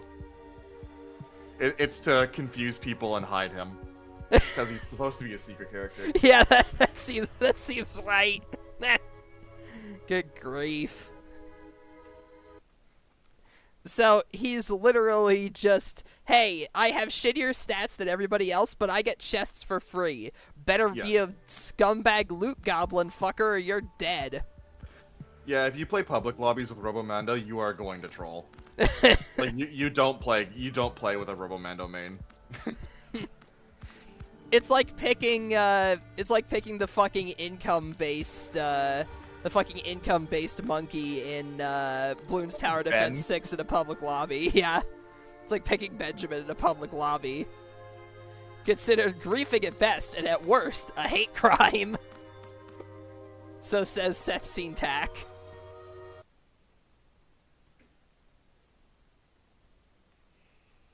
Alright, I haven't heard back from my my other friend yet, so I think it's we could do like 1 or 2 runs while we're waiting. Yeah. I mean, that may only be the time I have. Only be the time I have, anyways. So. Ah, no worries. Did you want to do Rainstorm or Drizzle? Because Rainstorm is dramatically harder than Drizzle. I mean, there's 2 of us, so let's give it a shot. I Why hope you're ready not? to hit the teleporter basically as you see it and loot after.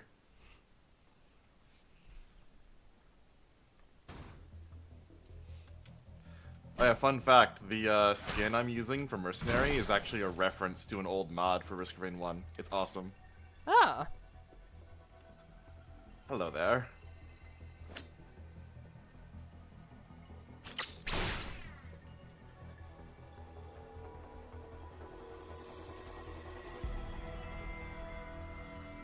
Oh, that's cool. Acrid only climbs with one arm because the other one's got the chain on it.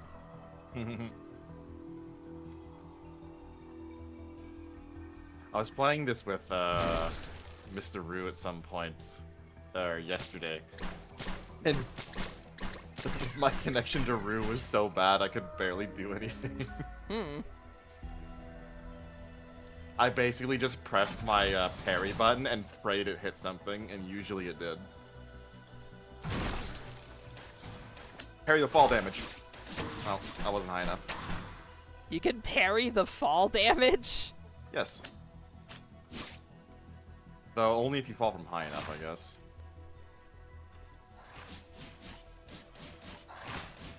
You can also parry blood shrines, fun fact. This and Robomando's existence convinces me that this game is meant specifically to be played by crackheads. Like, specifically crackheads. Oh, I found the teleporter. Yeah, you can go hit it. I'll be over there in a minute. Alrighty.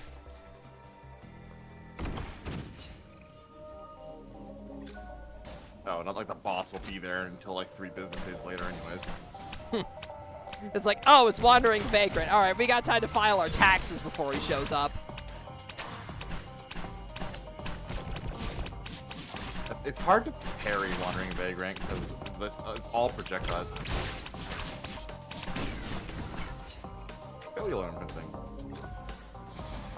Hatch a strange creature who drops buffs periodically. Ooh. Oh, Oh. yes. He's just a little guy. He's a friend. Nice, got a health drone already.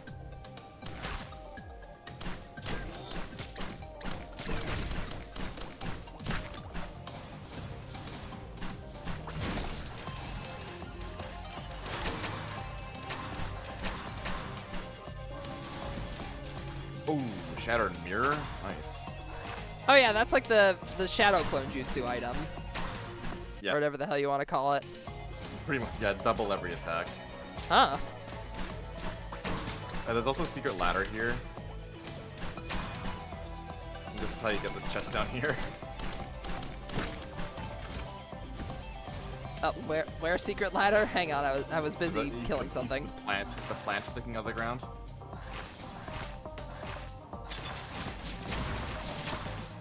Oh. Pretty much anything secret in this game, there's just like an anomaly by the wall. Oh. Challenge complete. Beat the first stage in under 5 minutes. Is this the map with the loader skin? There's a temp thing of 5 fucking boxing gloves up here. Also, unless you want to die, I recommend not hitting that Shrine of the Mountain. Because Shrines of the Mountain on Rainstorm are a build check and will completely fuck you up. I see. As if the concept of fighting 2 bosses at once wasn't bad enough as it is. Yeah, instead of fighting an extra boss, it's just like, here's 5 extra bosses and they're all elites. Oh, Jesus.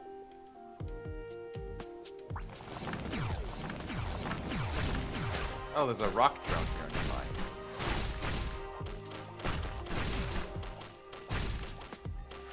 I find it hilarious how, like, in Risk of Rain 2, it's like, yeah, this is like the default difficulty. You can beat this difficulty, like, you can beat the middle difficulty relatively easily if you're, like, a new player and you just work hard enough at it, but in Risk of Rain Returns, it's like, nah, Drizzle's the easiest difficulty. Default is meant to be played by at least, like, first-level crackheads. Monsoon is meant for high-tier crackheads. Monsoon is meant for masochists. I mean, masochists, too.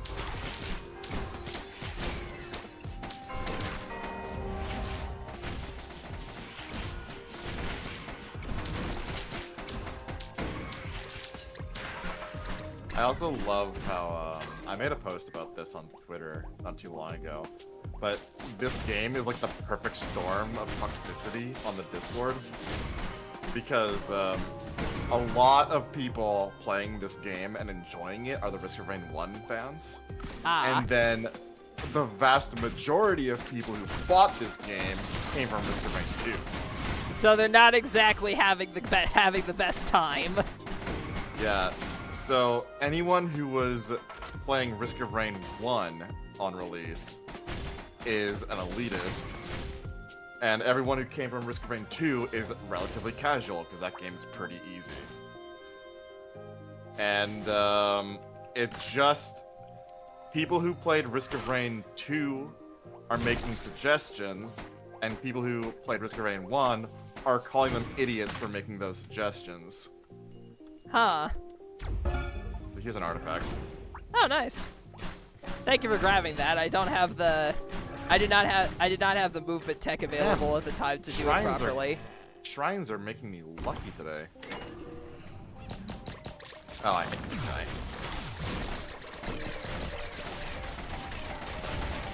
Oh, the mob spawner boss. Oh, there's a timekeeper secret there.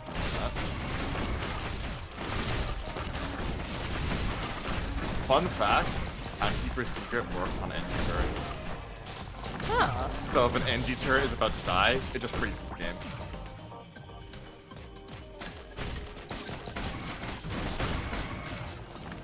So instead of having the strategy where your turrets are basically immortal, you have the strategy where you want your turrets to die, so the game will continue to freeze. It's hilarious how overpowered it is.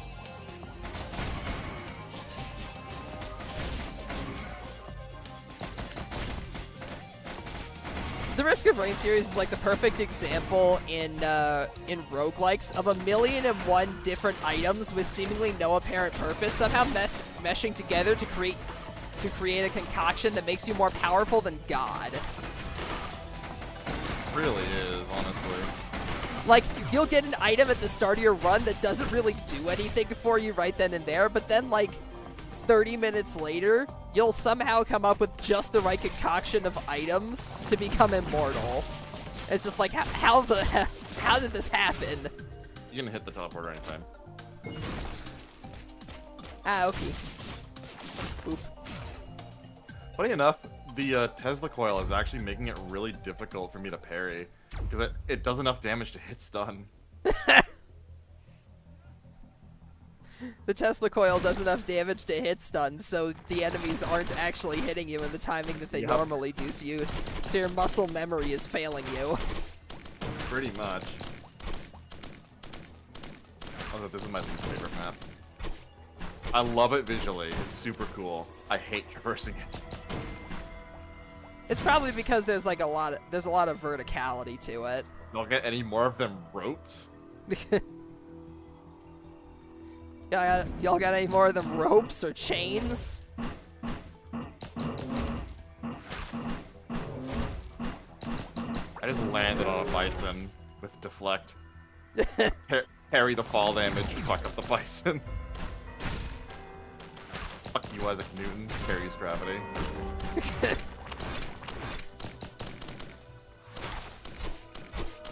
It's like fucking troll physics, parries gravity. If you think about it, if you're falling towards the Earth is actually just a projectile.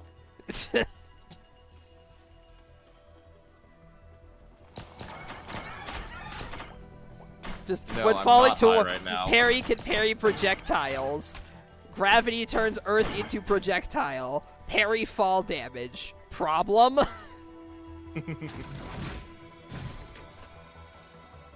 Oh hey, I found a telescopic sight. Very good item. I mean, chance to insta-kill an enemy is always going to be helpful. Oh, here's the teleporter. I'll just hit it. We might get hit for it. Yeah, there. It's Doggo. Ah, I'm trapped in a wall. He put me in gay baby jail.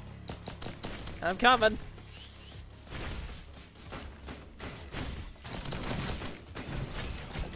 Oh! Look, it's Fire Dog. So I got something called an Ancient Scepter. Oh, that's fucking Pog is accurate. Your epidemic now spreads infinitely instead of only the 20 targets. Ah, so that's why he melted. I see. Oh, he melted because I had a Shattered Mirror and deflected. Ah, that also makes sense. But yeah, your crowd damage is going to be absolutely stupid. Fun fact, unlocking Ancient Scepter is theoretically one of the hardest things in the game, but you can just use intensity settings and artifacts to not care. Huh. It is beat the game on Monsoon as Mercenary. Ah. I just put my damage taken to 10% and put command on. I don't really care. I wanna play this game to have fun. I don't wanna play it to grind shit out. That's perfectly understandable, and like, that also makes me wonder why like people in the Discord are insisting like, oh, like they should make this change and that change. It's like, there are optional settings that you can change to tune the game however you'd like. Well, to be fair, a lot of the changes being recommended are generally just quality of life changes. That makes sense. Like, oh, I think Miner's on this level. They're all the way in the down here. Oh, and the teleporter is too. Oh yeah. In the So, general vicinity of down here. Yeah. See the lava below us? Yeah. They're down there.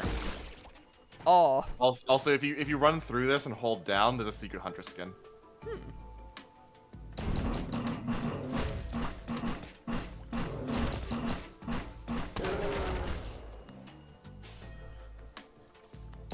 Okay, if you come where I am, there's Ow. a secret hunter. There's a secret ladder here,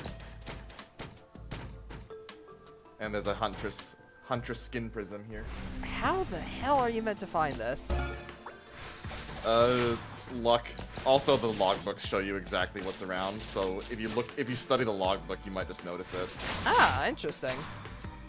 So, yeah, Okay, if so you gotta go make up your way through and just book it to the right. This is where Miner is.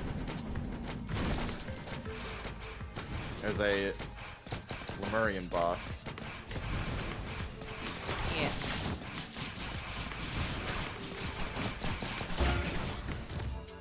Oh, take that Hey. red whip. You're gonna want it to get out. Gonna want what to get out? The red whip. You're gonna want it to get out. Also, be at full health. Ah, yeah. I do also have the acid dash, which will probably make getting back a little bit easier. Yeah, just neither of us have fungus or anything. Maybe your little buddy there will poop out a healing item. Oh, what's that one? Oh, I think that movement was speed up. Yeah, let's just go. Movement speed might help. there's a ladder in the middle of the platforms. When you're here, just keep jumping. Also, ow. Ooh, time for secret. Yeah. Ah, I just barely made it. I'm gonna parry you. That may have been a mistake. We may lose, but hey, you have Miner now. Yep. Logbook. I already have all of them, and if I pick them up, it just deletes it, so. Alright, I'm gonna use this to scan. Yep. I got scammed too. Wonderful. Those rock ones never give items, I swear to God. Oh, great. I love Cremator. Everybody loves Cremator.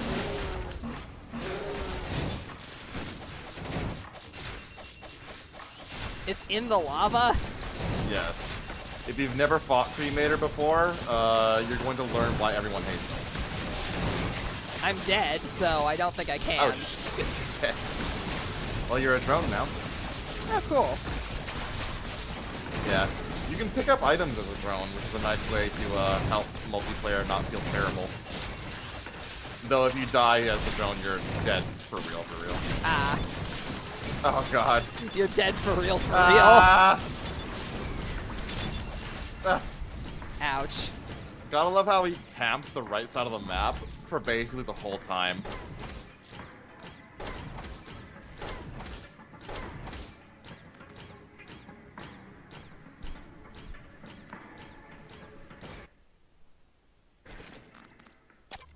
Yeah, I still recommend playing Drizzle. Because, multiplayer Rainstorm, kind of everyone has to be on the same page. Alrighty. Alright, time to try out the miner. Miner is so much fun in this game. Let's see. Oh yeah, that Huntress skin you unlocked is bright purple, by the way. Oh yeah, I saw that. Looks really nice.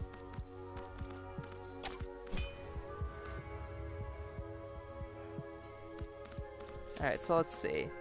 Crush. Crush nearby enemies for 160% damage. Gain heat on hit. Deals an additional 45% damage while scorching. Drill charge. Hold to dash through enemies for 150% damage, spending heat while in use. Cannot be hit while dashing. Incurs no cooldown while scorching. Back blast. Blast backwards for 200% damage, stunning all enemies. Cannot be hit while dashing.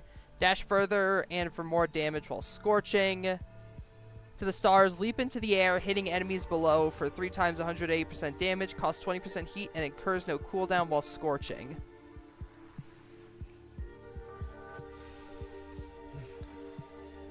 Miner has had the best glow up since Risk of Rain 1. Risk of Rain 1, he was really bad. In this game, he's fucking crazy. Okay, so you smack enemies with Crush to get heat, and then you use... And then you spend that M2 heat on and, Drill Charge. Yeah, M2 and R will expend heat. Shift just is kind of like a backwards dash and a stun. And then how do you Good. turn? Then how do you become Scorching? You feel the bar underneath you. Ah, I see. Okay. Once you reach scorching status, it'll slowly burn down. So it's basically an energy system. You maintain it by hitting enemies with M1. I see.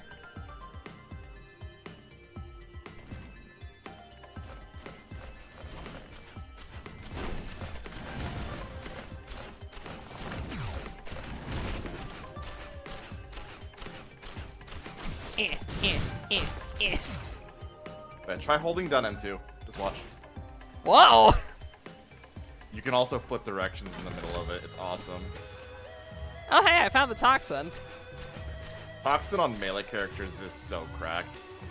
Well, I mean, it makes sense. You're going to have to touch the enemy to damage them, so... You know, just getting increased damage for doing what you were already going to do anyways.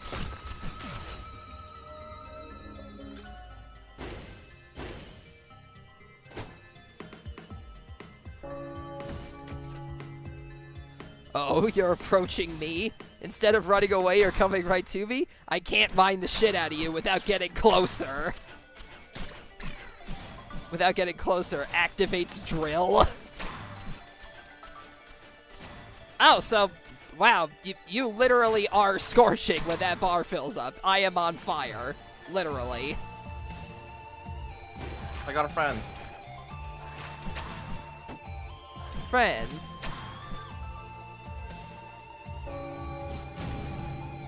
Dang, those shrines are treating you. I mean, in my last run, like, it's funny. I feel like I fail shrines more often whenever I end up with the dice item that gives you crits for failing shrines. Like, that's how it happens. It's like I get that item and then I no longer have any decent luck with shrines for the rest of the run.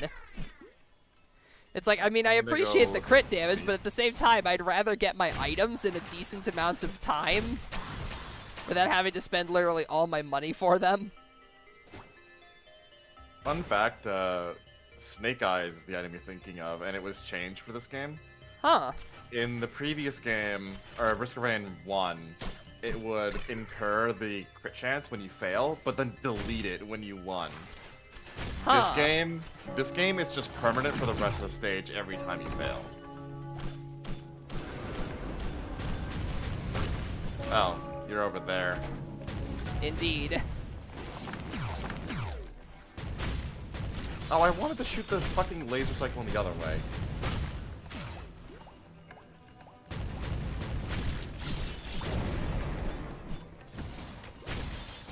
Nice, Roscoe.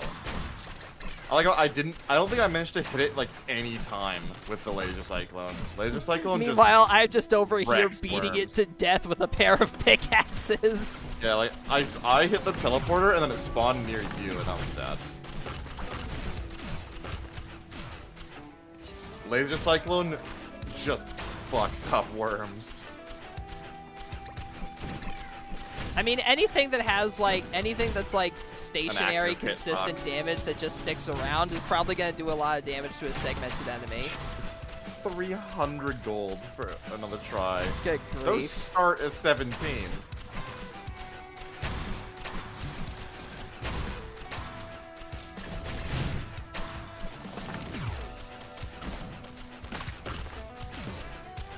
I shot him and broke my legs as a result.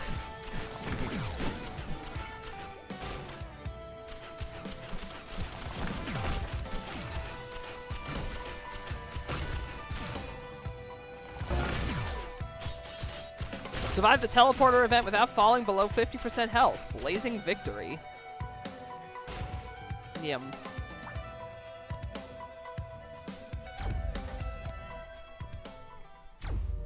Yay.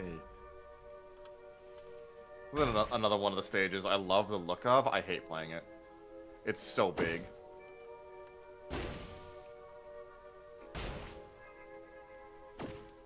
Like, the really large, open, like, lateral stages are always a bit annoying to traverse if you don't have, like, a character that, a character with, like, specific movement options.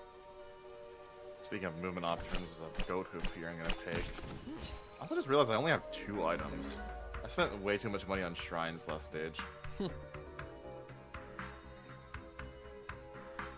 Honestly, that's why I've learned to just not trust shrines in this game. Like, I swear shrines in Risk of Rain 2 are much more lenient. It's like a 50-50 chance, whereas in this game, I swear it's like 25%. I literally just walked up to a group of enemies, including an elite, and just held left click, and it worked. Yep. That's why miner is so much fun. Oh, teleporter's by me.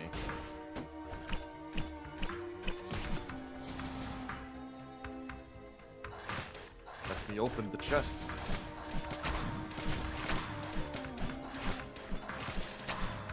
Ooh, another lock jewel. I believe I have every single item unlocked, so you'll see like all of them.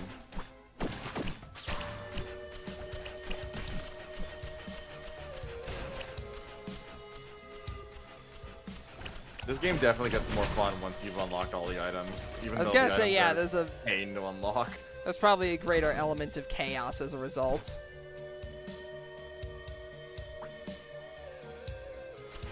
I think you're right below me. Yeah, there you are. I'm gonna hit the teleporter. You're Alrighty. right there. Hey, oh, life savings. Neat. Oh, you spawn up there. Come on. Be reasonable here.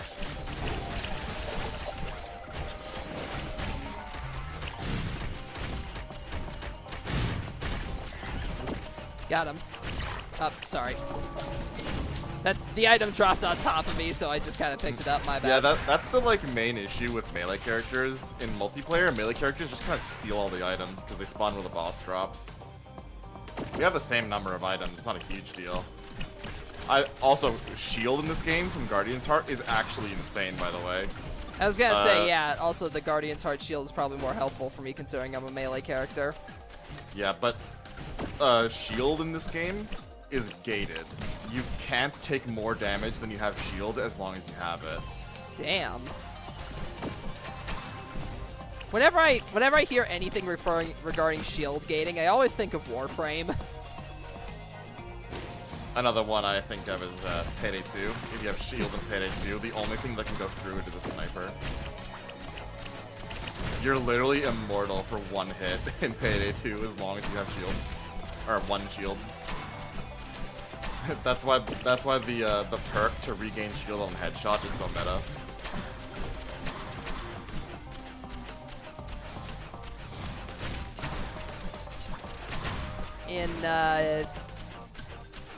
In Warframe, there's literally an augment called Shield Gate. I'll be honest, I pressed jump instead of E. In Warframe, there's an augment for your character called Shield Gate, which makes it so that whenever on like a certain cooldown or something, whenever you run out of shield, you become like briefly invulnerable for a few seconds before it starts draining your health. Because it's got like the Halo system where like shield recovers, health doesn't. So what a lot of players will do is build for like a ton of HP and then have like a very small amount of shield so they can abuse shield gate by just letting it run out. Yeah. Honestly, like shield gate mechanics are genuinely some of the most like overpowered mechanics sometimes, depending on how they're done. It's also why a lot of people were worried that a while ago a Warframe that was coming out named Hildren that relied mostly on shields for their gameplay and having your teammates have shields. A lot of players were worried that she wouldn't be very good, just due to the fact that you know, everybody was abusing shield gate in the meta, which required them to have low shield, which would ruin Hildren's game plan. But she surprisingly turned out really well. I found a glowing meteorite. Fun fact, glowing meteorite in this game Ow. is actually like extremely fucking lethal. How the Like, hell did that I happen? highly recommend not ever using it. That was very stupid of me. I don't know. I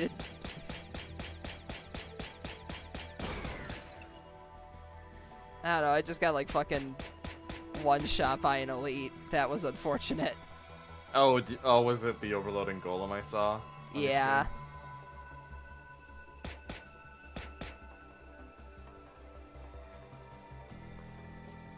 Ooh, fusion. All right.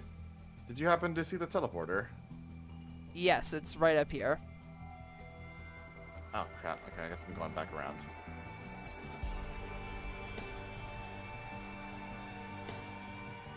Yeah, there is actually a bug right now with overloading elites where the overloadings in this game don't like leave a bomb on you like they do in 2. It's they just zap you when you're too close to them. And there's a bug right now where they zap you from way too far away. Ah. So they're very dangerous at the moment.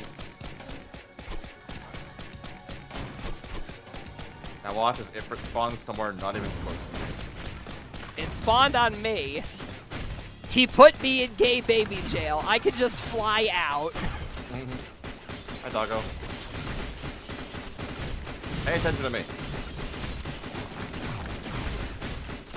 And the fucking I dynamite think comes Ifrit's from stuck. Yeah, Ifrit's AI isn't very smart. If they actually walked up steps, they would be like very scary. I was But- just floating there in front of him, and he was just, bro was flabbergasted. Door stuck! Door stuck!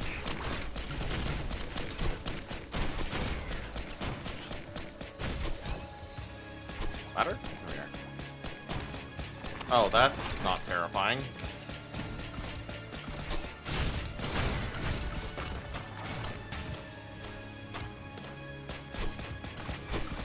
Don't worry, I'm getting him. This area will be safe for you eventually. And I'm just not gonna go down there and fucking just hit the teleporter and leave. I got one of the golems. I'm doing it. I'm doing it.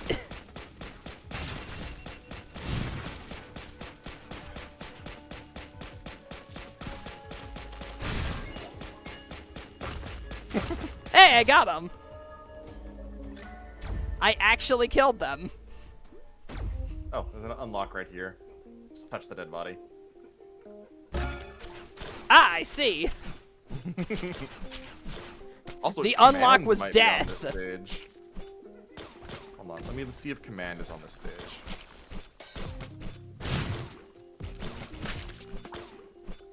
Oh, it is. The unlock was Ooh. death, and the effect is that it kills you. Hmm.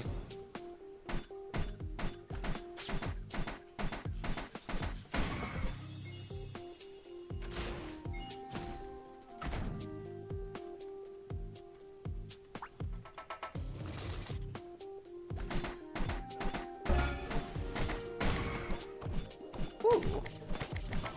Yeah, there's invisible ropes above us.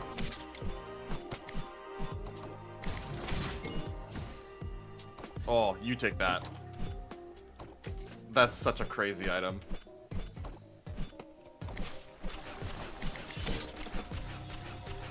Oh, hey, we both have the dynamite thing now. Yeah. Fun fact, Prophet's Cape, every 15 seconds you see the gold shield above your head. Yeah? That means the next attack you incur will be blocked and you'll be invincible for 3 seconds. Damn. And any attack you block ever will heal you.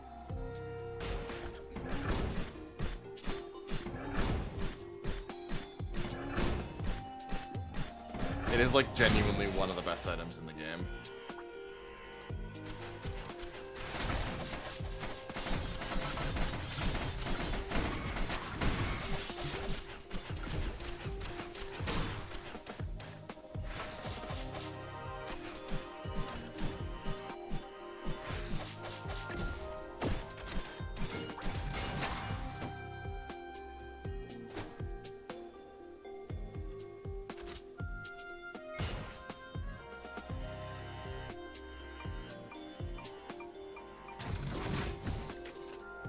One thing I've learned about those shrines, or the adaptive chests, is be ready to press the button immediately.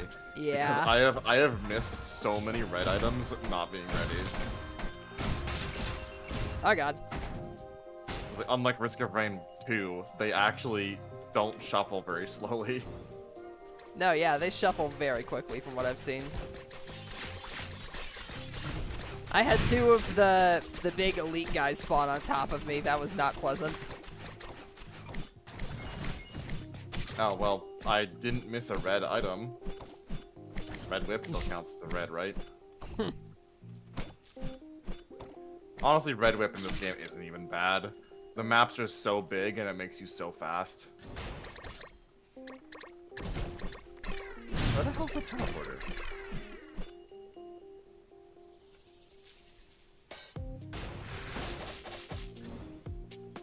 It's gotta be top Oh yeah, left. those guys down there are the 2 big guys that spawned on top of me.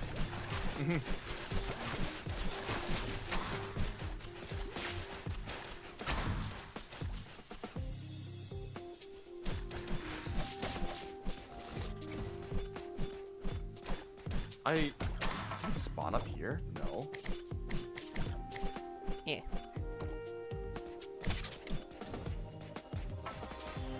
Where is it? I swear I've seen this whole map.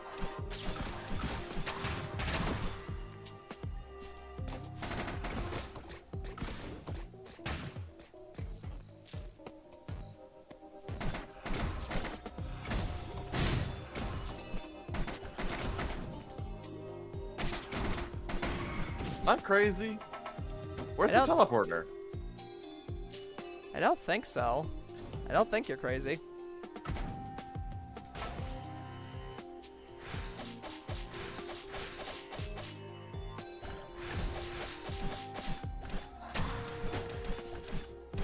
Oh, here it is. It's kind of weirdly blending into the goo. Oh, they spawned on God. me! You can go up these.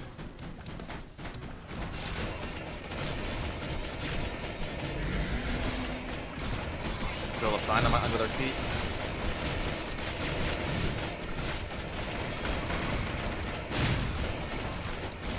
Oh my god, they do so much damage. So does that overloading Lemurian. Jesus. No! No! Ow. Don't kill me! Don't kill me, no! Razor wire. Please. Oh, that overloading guy is gonna kill me. It does so much damage. Ow. I tried to jump it, but I think there's a slight, there's like a couple milliseconds of lag. So my yeah. jumping timing is off. Would have helped if the teleporter didn't blend in so well. Yeah.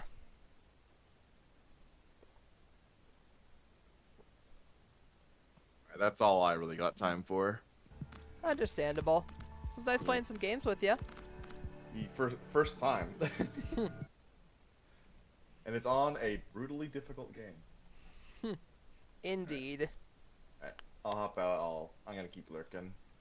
Alright. Have a good one.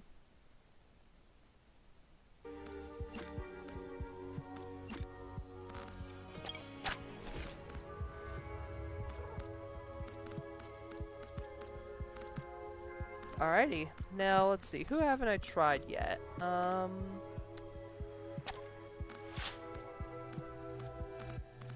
Let's try the sniper. Why not? Sniper's a good job, mate.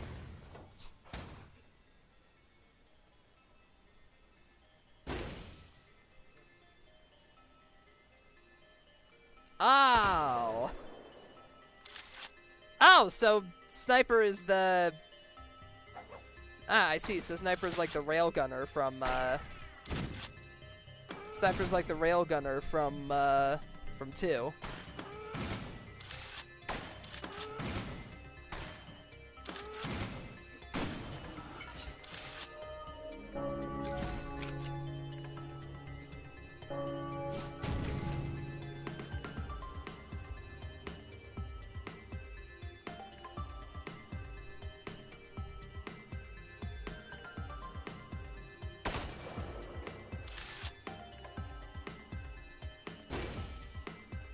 Reactivate the ability to reload your weapon, granting bonus damage if timed correctly.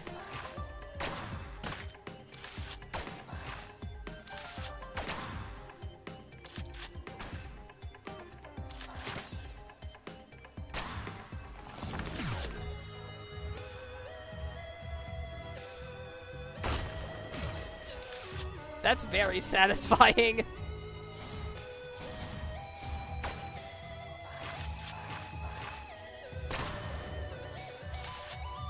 Oh, I see. The right click has piercing. Alright. I get it. I get it. I understand the game plan. And then the little drone friend here, let's see. Analyze the most dangerous enemy, increasing critical strike chance against it by 100%. Alright.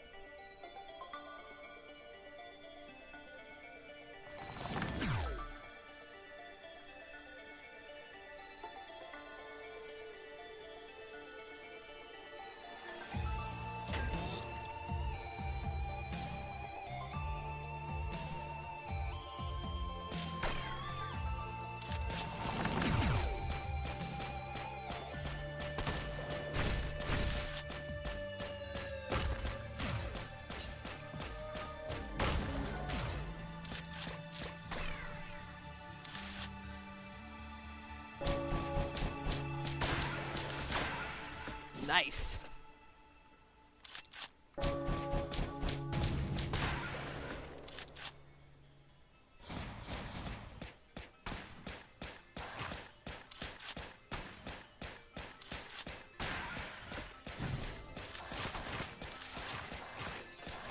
The jetpack, huh?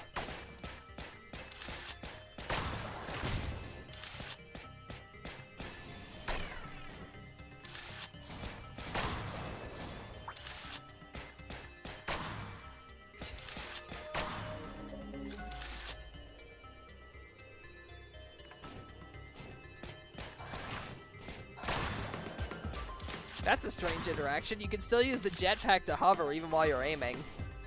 Huh. Interesting. Yoink.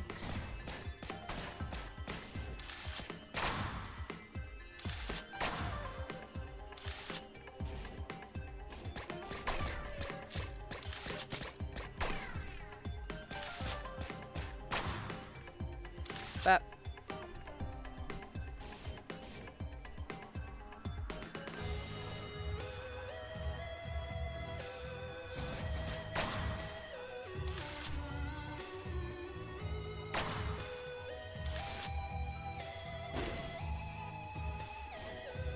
It's very satisfying just getting to just fucking one-shot these enemies.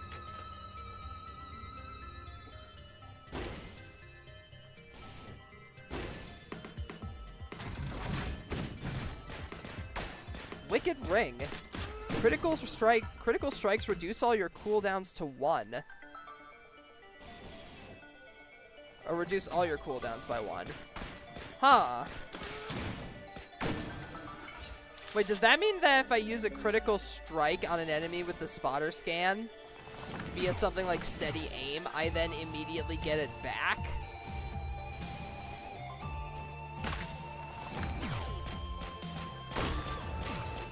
Because I think that's how that interaction works.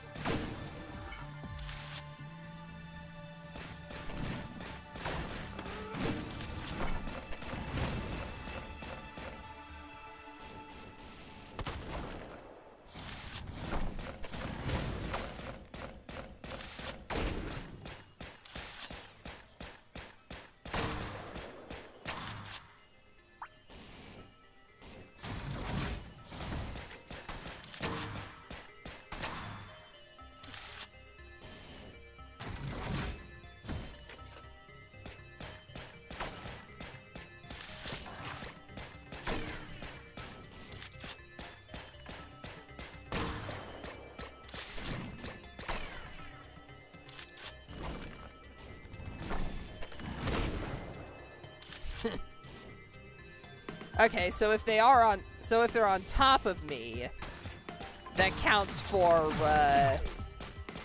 being close enough for the sniper. Nice.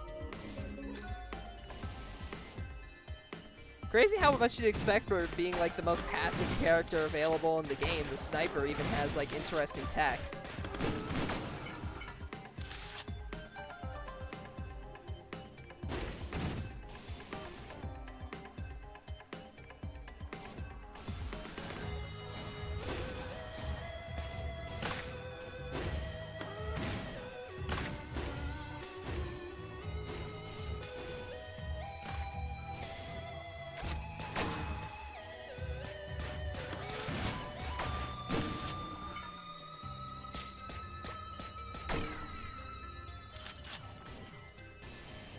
Oh, wait, hang on. Is that a secret?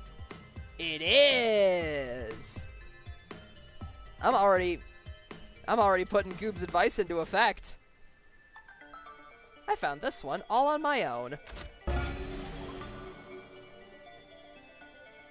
I did it!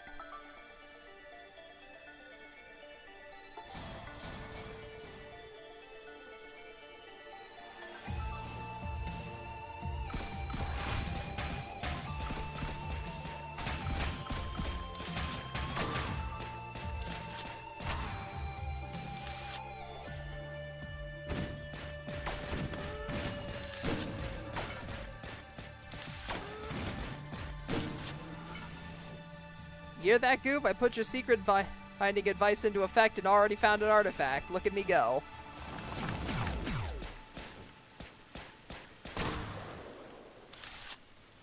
Now, if only I could find the exit portal. There it is.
Peekaboo. Oh, hello. Hello. Yeah, I was still How- here. How doing? He is good. I'm streaming That's Risk of good Rain to 2. hear. Yeah, I know. I've been watching him for the last 20 minutes. How is it? Well, Risk of Rain Returns, rather, not 2. It's been fun. That's I'm good. very bad at it, but it's still very fun. Yeah, that's fair.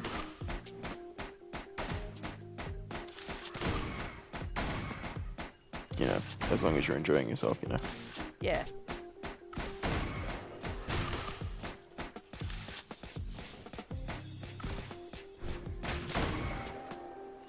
But that's the thing with roguelikes. Most of the time, it's like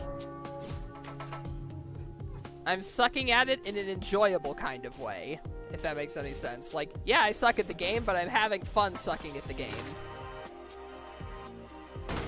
Yeah, I get that.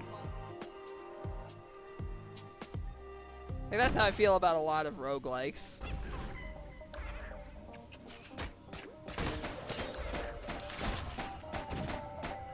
Yeah.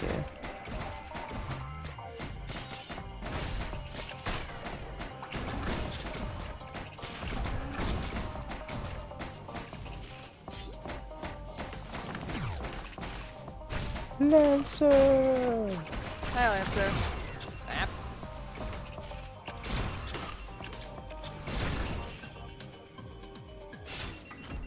I'm dead.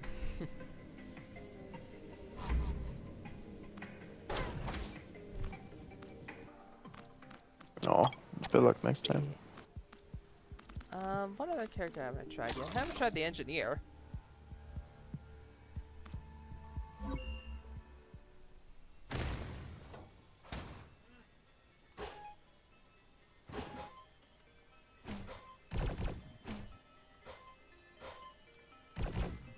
The engineer is Engie here.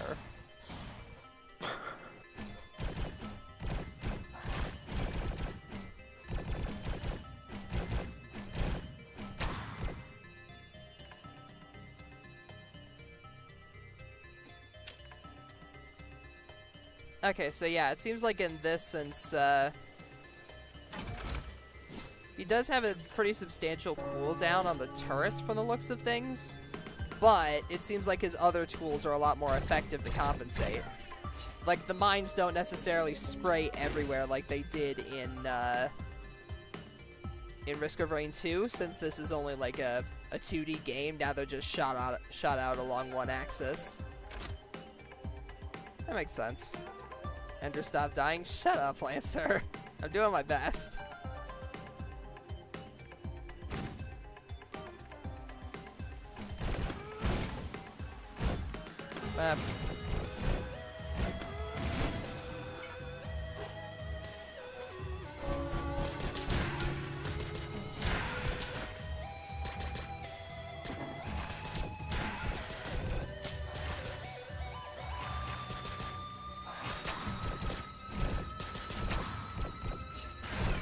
You kidding me? Those little gremlins are too short for the turret.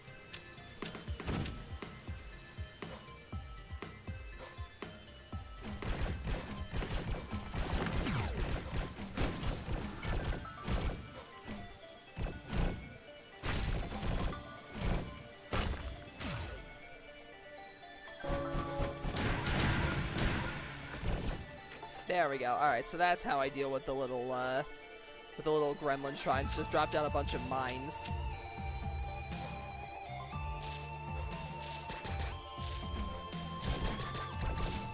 Hey, leave my turret alone.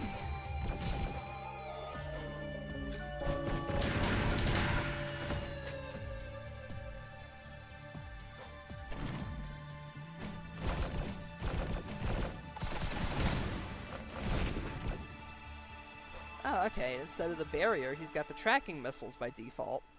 Interesting. Wonder if he still even has the barrier.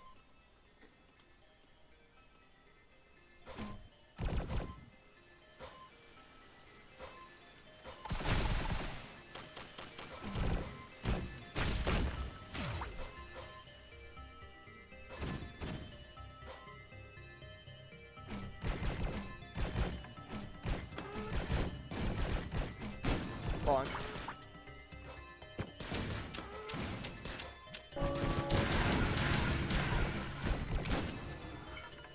Oh, hey, I got a disposable missile launcher. In case I wanted missiles with my missiles. Which I do. Who doesn't love a good missile?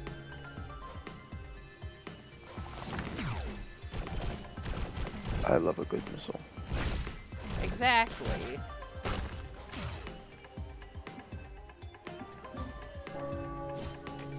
Anime girl Sekiro? Oh no.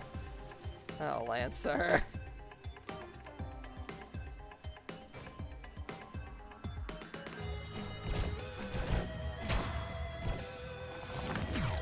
Lancer, I already have that MMO that you dedicate yourself to in the backlog for when we hit 500 followers, and now you're suggesting another game? That sounds even more painful.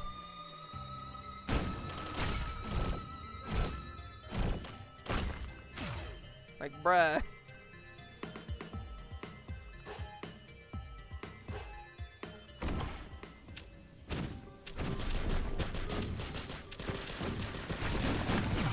Good luck, Colossus. I'm behind 10 mines.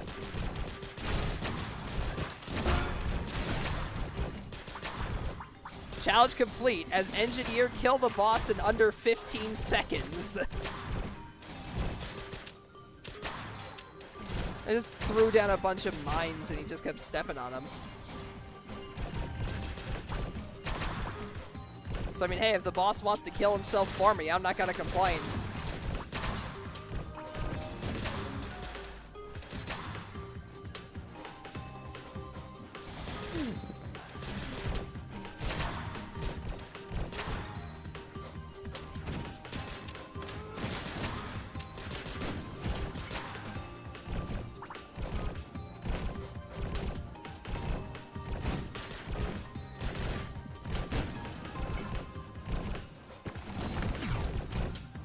Bonk.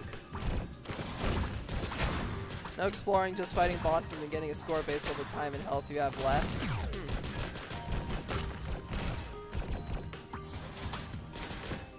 The fact that you specified it's free concerns me, because I feel like there's going to be character microtransactions or something.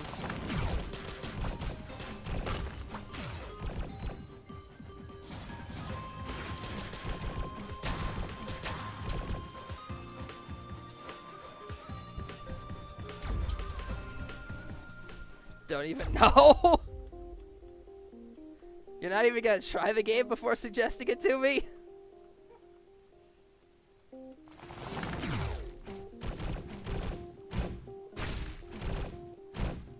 Nope. Wow.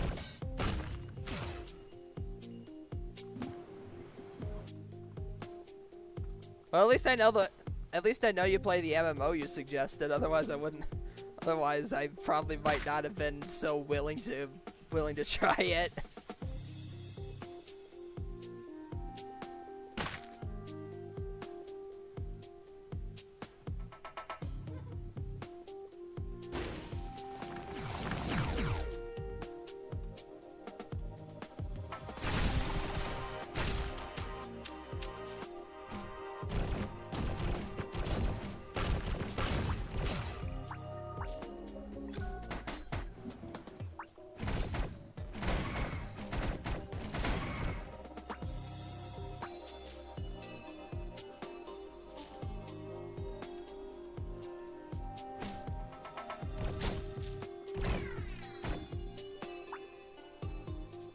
Yeah, I can't make my way over to the other side, otherwise I could probably get that log.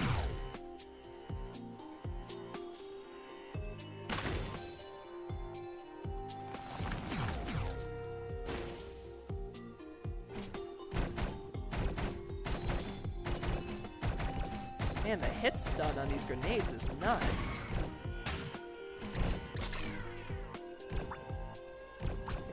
Like, these grenades... Like, the grenades he fires have so much hit stun. Wild.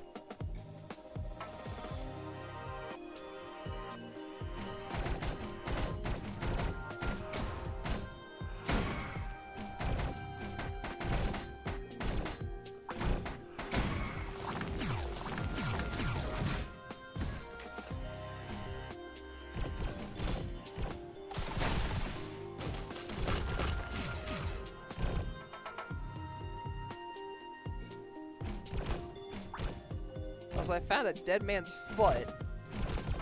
We drop a poison trap at low health.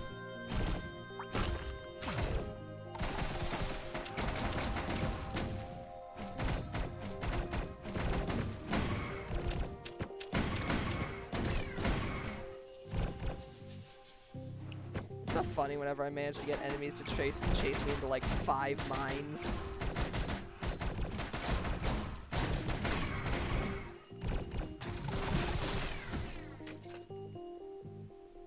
Ooh, slows enemies on attack. That's gonna be really good.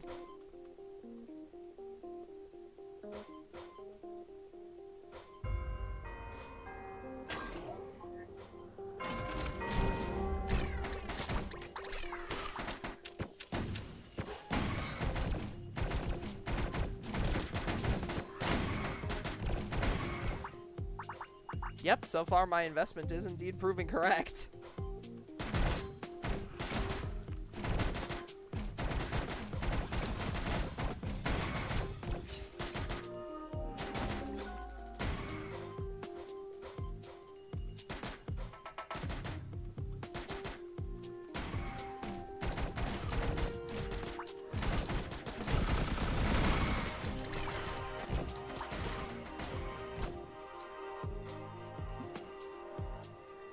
Let's see. Equipment chest. Rotten brain. I've already got brain rot. I don't need a second one, game. I've already got brain rot. It's named Gundam.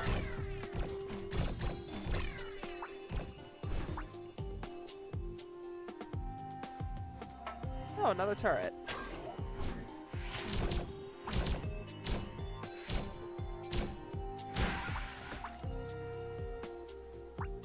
Another drone, rather, not a turret.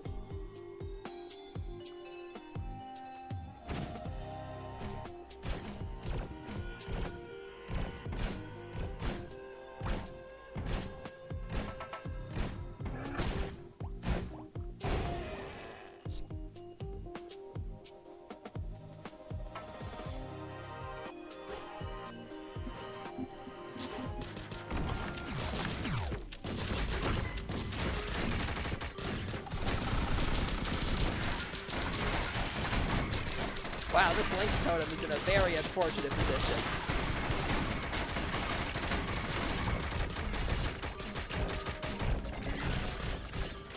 Anyways, die. Hardlight Afterburner adds 2 extra charges in my utility skill. Reduces utility skill cooldown. Oh wow, I have 3 missile launcher charges now. Like, I have 3 charges of the thermal harpoons. That's really good.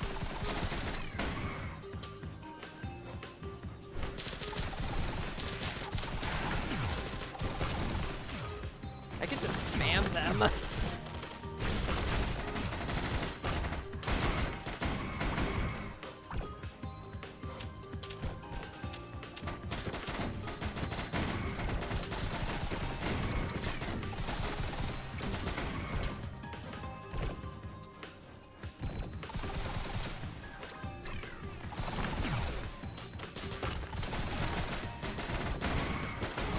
I have near infinite tracking missiles now. This is great.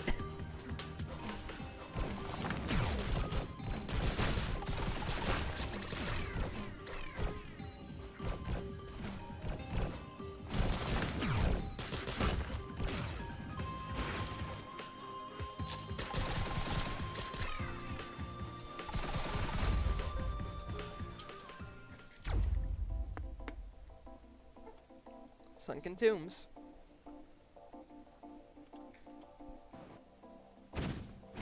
Sunken tombs. Indeed.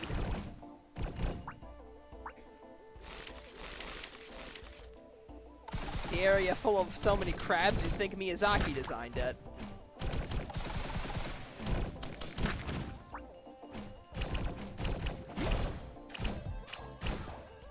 Those are the 2 hallmarks of any game created by Miyazaki. Poison swamps and crabs. Sometimes crabs in poison swamps, so he's feeling extra spicy. Cough, cough. Dark Souls 3. Cough, cough.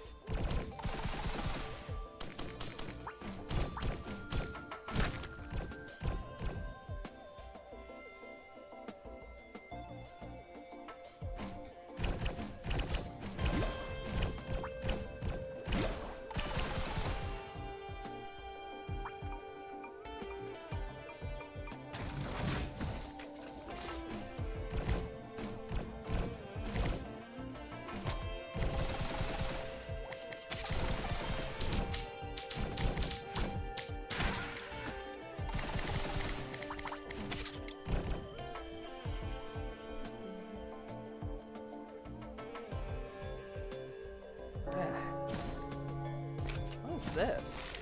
Explorer's key unlocks all chests within 20 meters.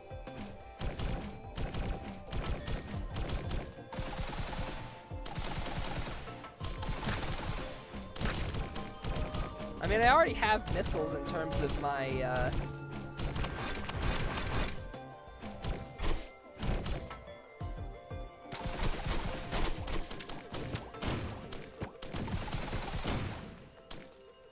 I already have missiles in terms of my my utility skills, so well, actually, nah. I think I'll still take the other missiles.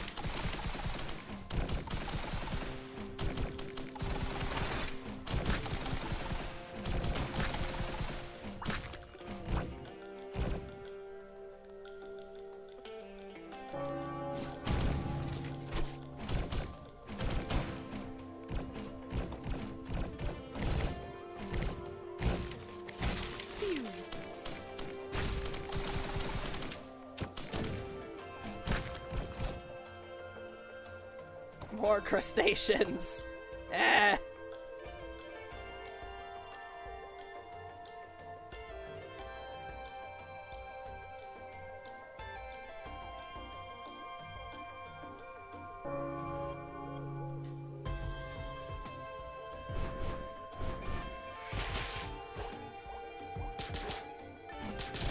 I'm gonna hunker down here and do a little bit of enemy farming. For some money.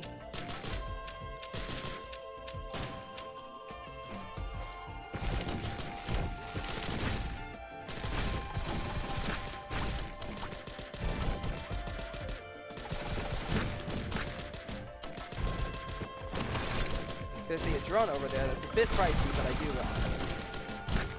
Because who knows, maybe I can find a drone recycler later on this map, and then I'll have enough of them to actually sacrifice so I can unlock that one survivor. Because you know, you gotta recycle 6 of the damn things in one run.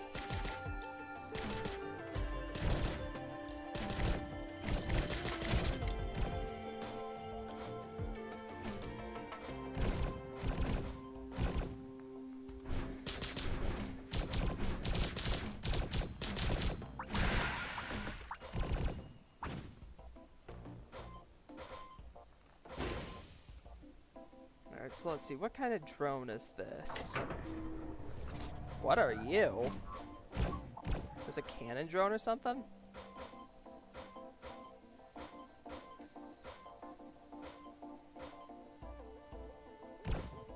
No, it's a laser drone. Neat.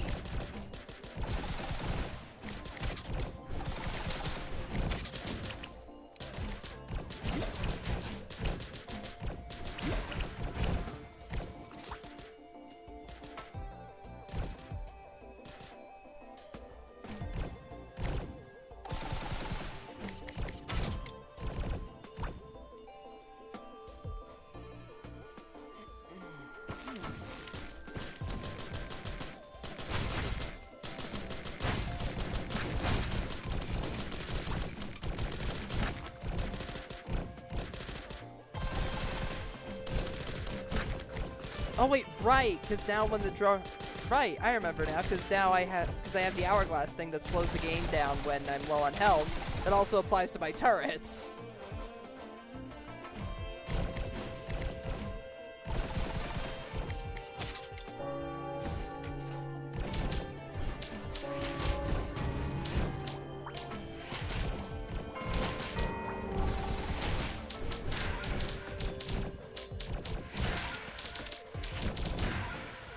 So now whenever myself or my turrets are close to dying, the game just stops.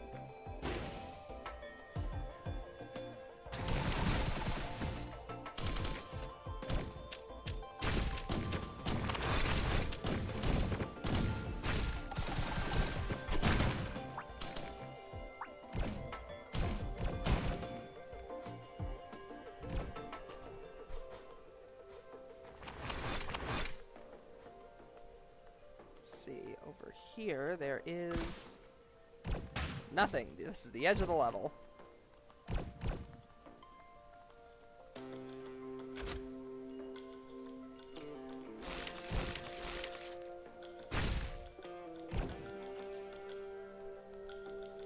Alright, let's fire up the teleporter.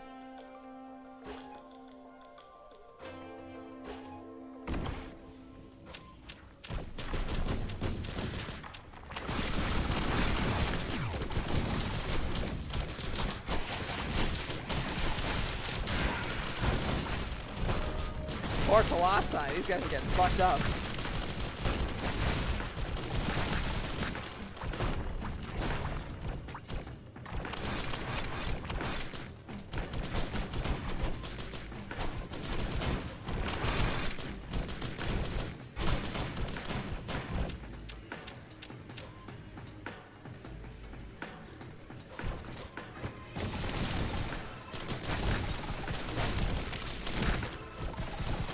I can pretty much just stand here and shoot missiles.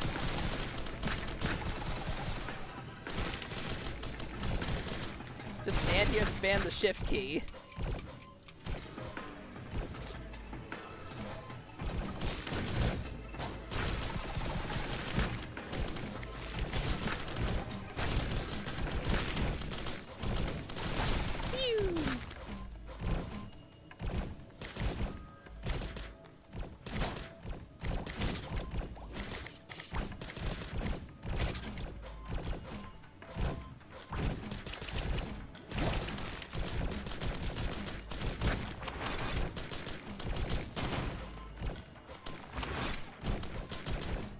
Alrighty, that's that done.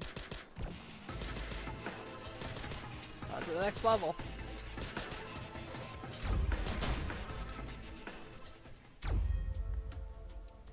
Oh boy, the magma barracks. I love fire.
Oh, hey, teleporter right here.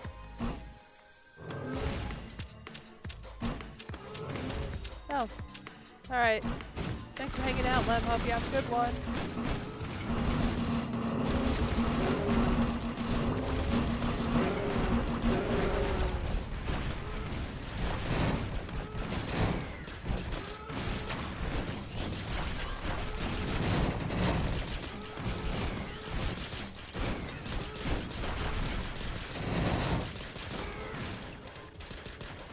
Oh, of course, because they only spawn in lava, right?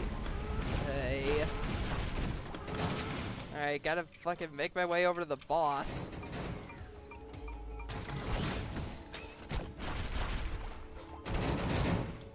You're adorable. Yeah, you are. Wow! Your plan appears to have backfired, Lancer.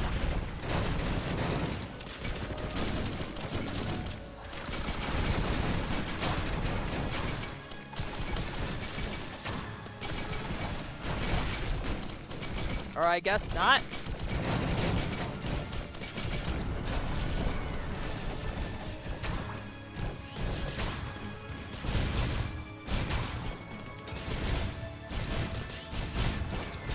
Hey, now even my turret attacks explode.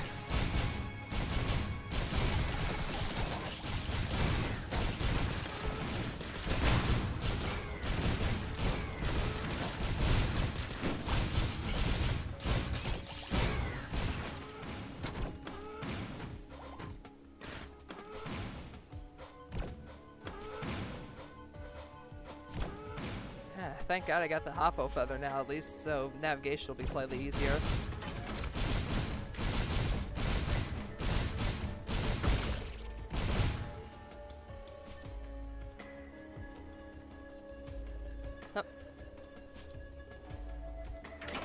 Another drone, nice.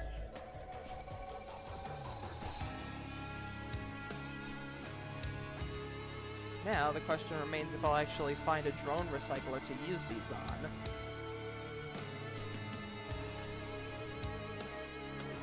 Oh boy.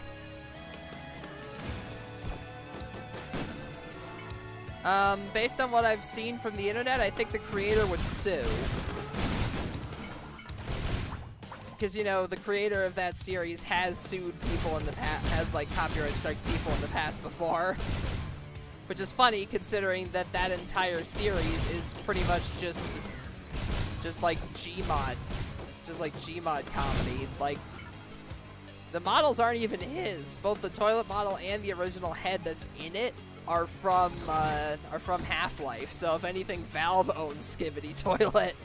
Just funny to think about.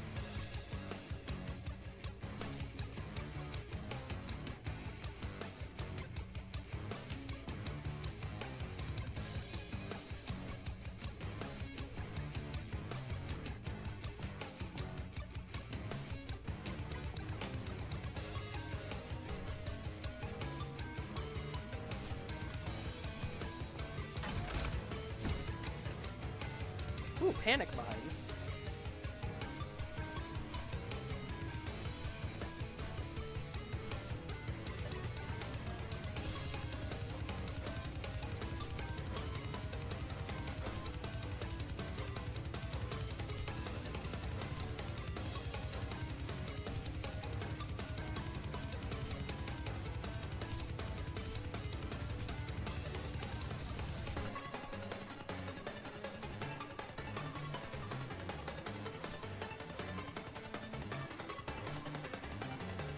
Let's check over here.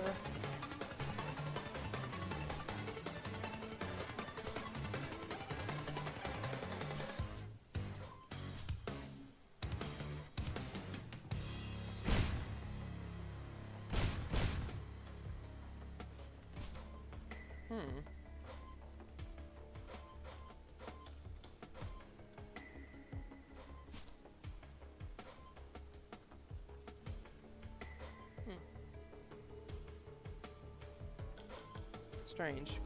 Yeah, well.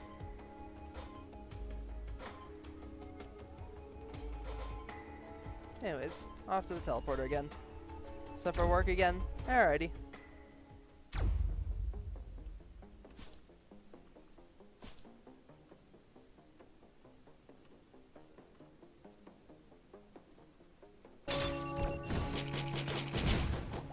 Ooh, double infusion. Yes, please.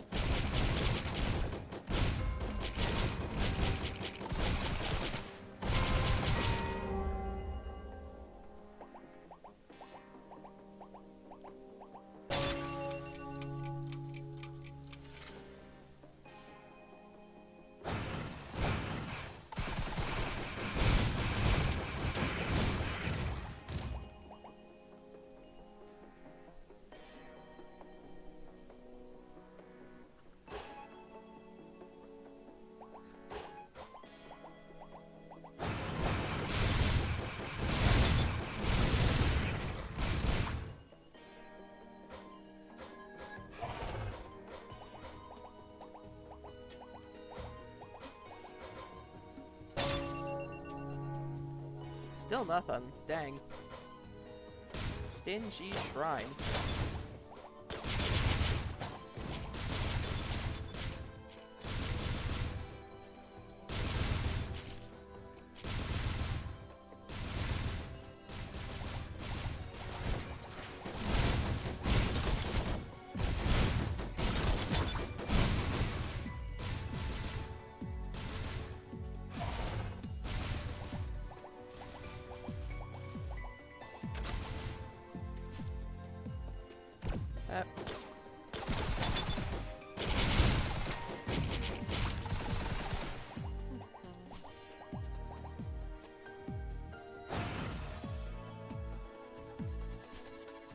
Let's see.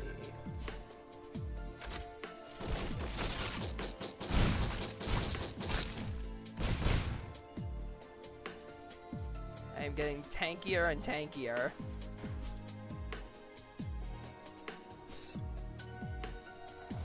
don't have enough money.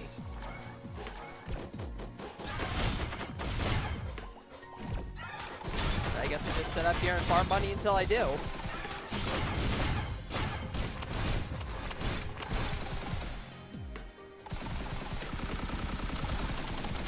Because I want whatever's in this fancy golden chest.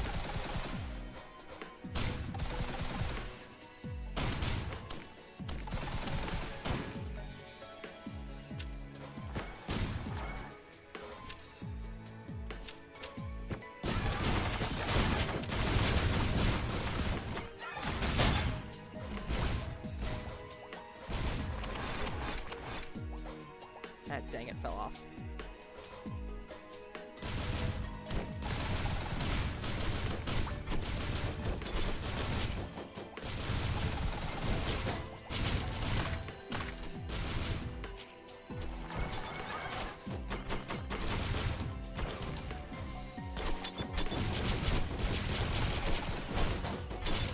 Bap.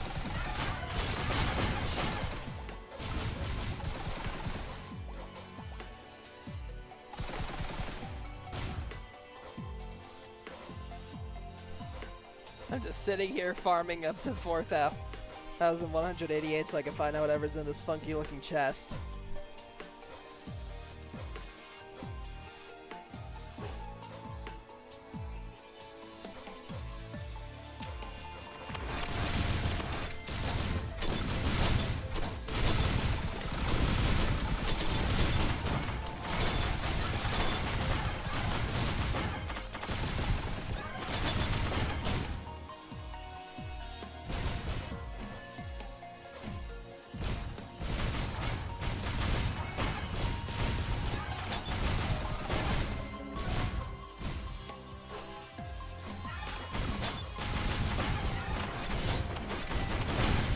Alright, up to 3,000.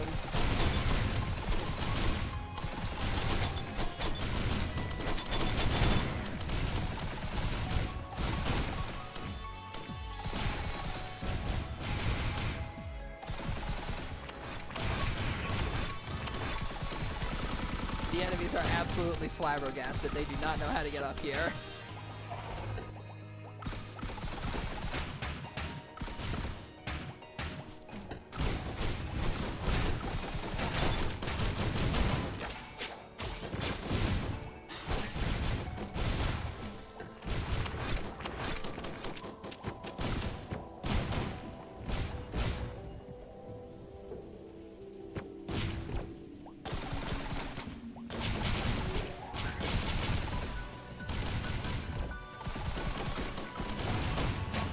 Bap.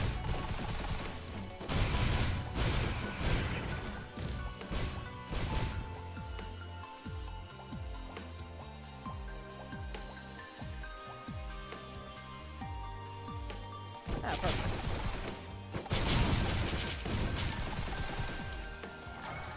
There we go. Now I have enough to figure out what's in that fancy golden chest. Watch this just be absolutely not worth it.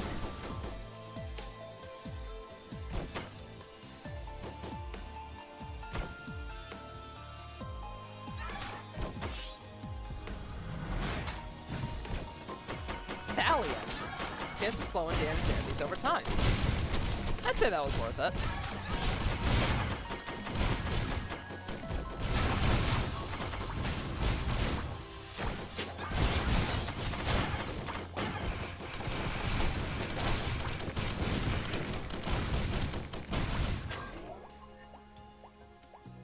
Especially for an engineer character.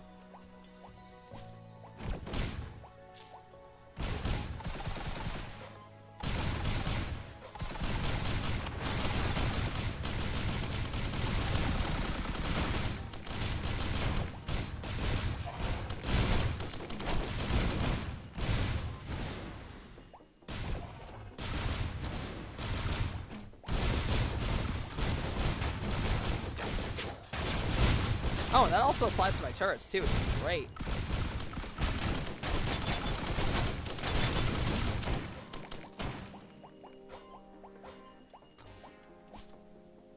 Alright, now we can actually continue on with the level.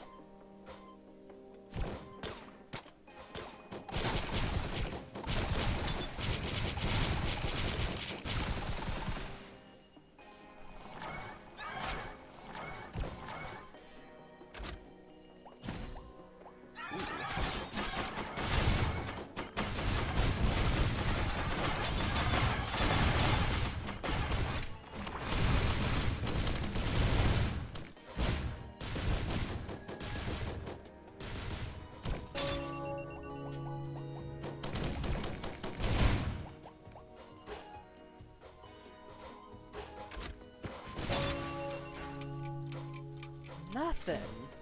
Dang. That sucks.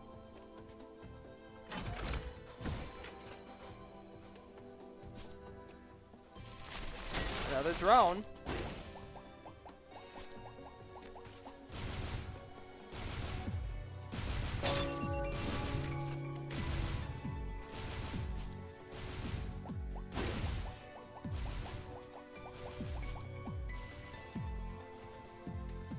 See, there's the drone. There's a drone upgrader, or like a consolidator, or whatever that combines drones into one. But I'm not looking for that. I'm looking for the scrapper.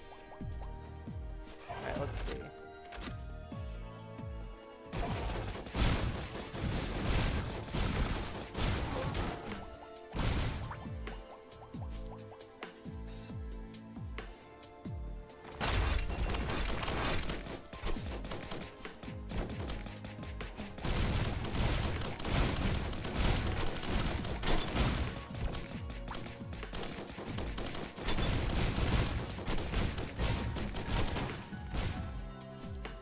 Guess it's time to go back in the loop until we find that drone scrapper. Or die in the process.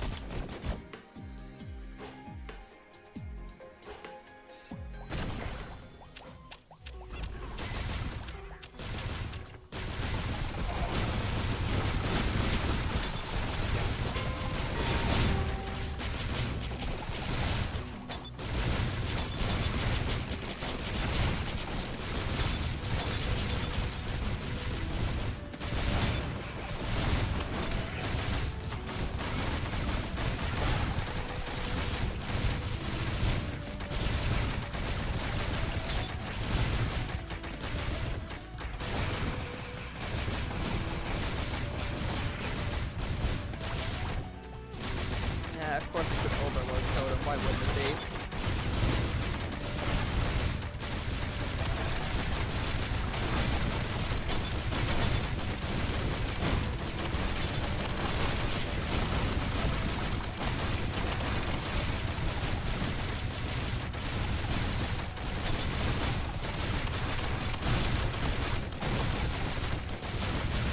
Well, the overload totem should go down soon, which is good.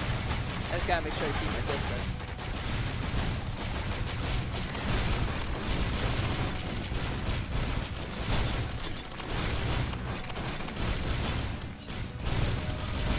Get mines.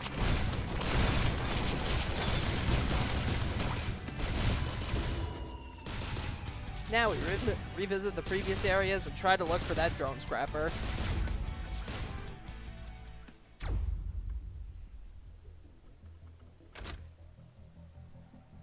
Now let's see. Dried Lake, ground 0. Boing.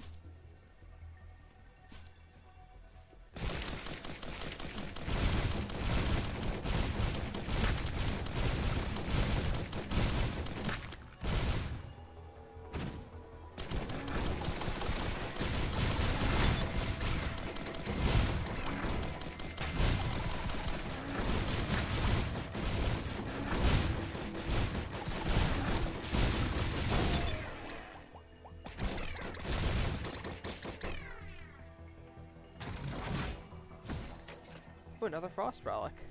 Nice.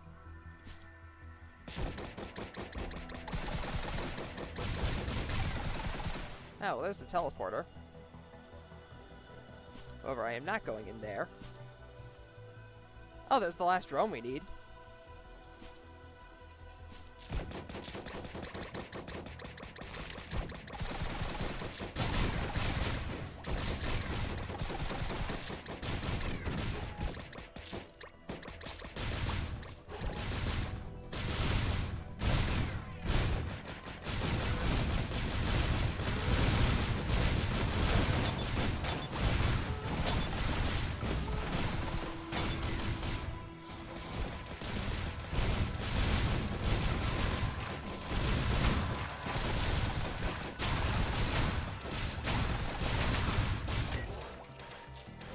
Alright, now I've got 6 turrets. All I need to do is find a turret scrapper.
go. Get the jellyfish out of the way.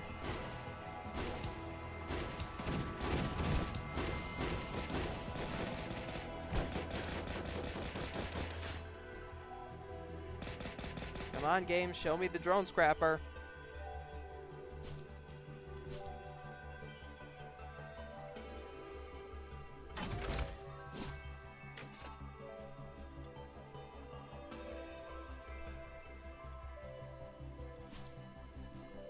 Dang it.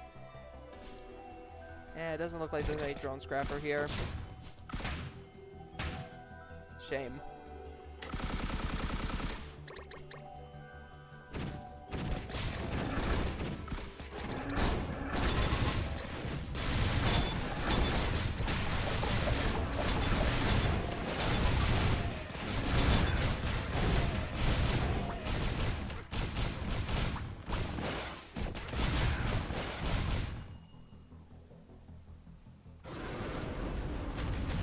Nice.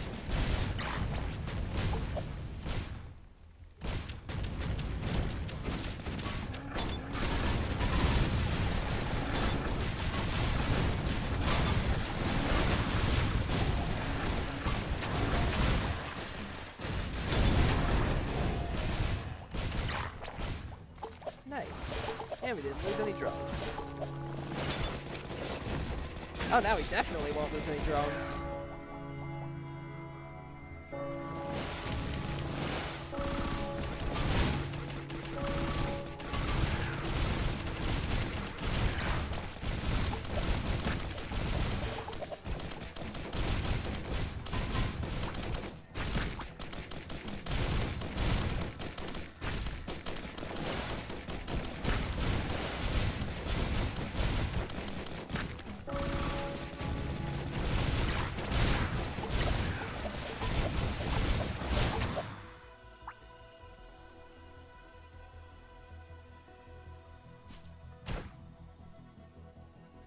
Alrighty, now to go activate the teleporter and go off to the next level in search of another drone scrapper.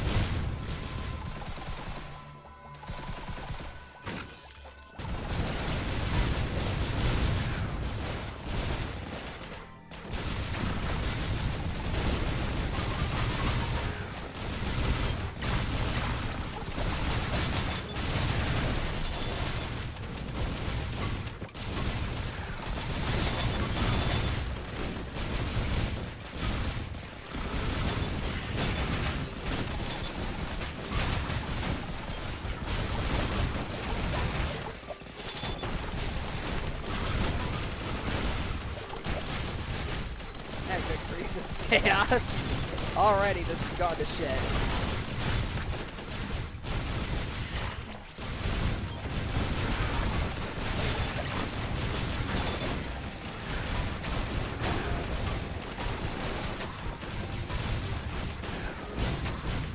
Well, it's probably because the game spawned a fuck ton of scrappers on me right away.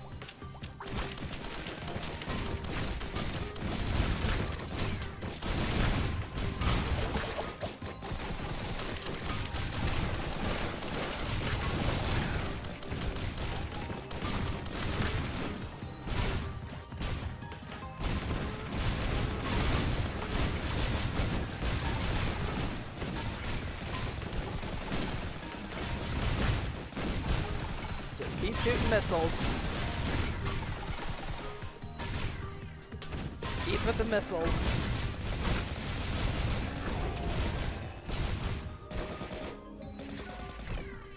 Alright, on to the next level.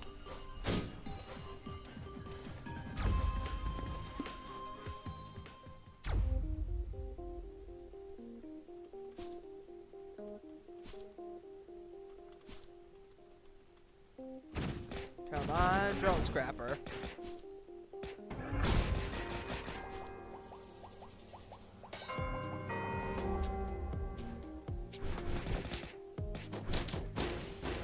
There's another another drone, but I need the things that scraps them, not the thing that makes more of them.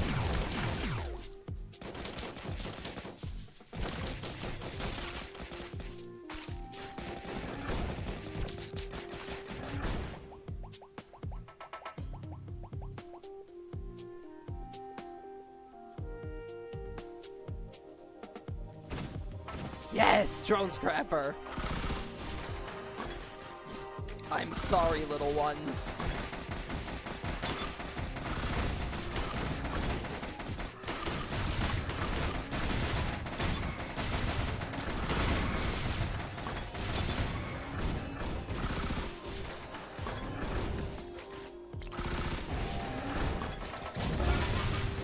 And that's the challenge complete. Unlock the recycled.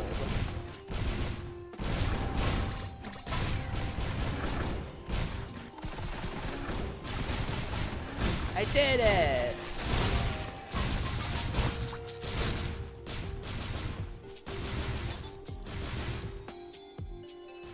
Mission accomplished.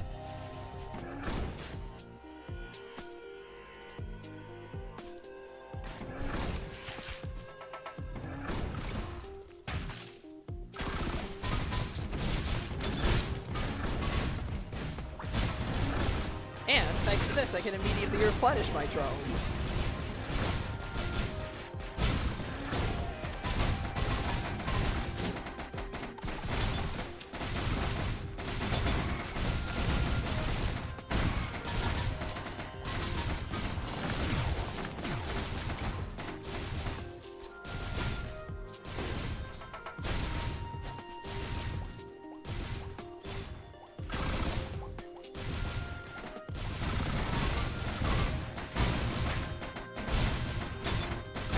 I have so much health now.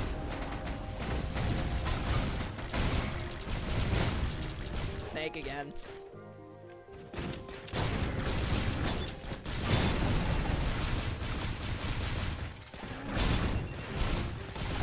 Ooh, I got the magma worm log. Nice.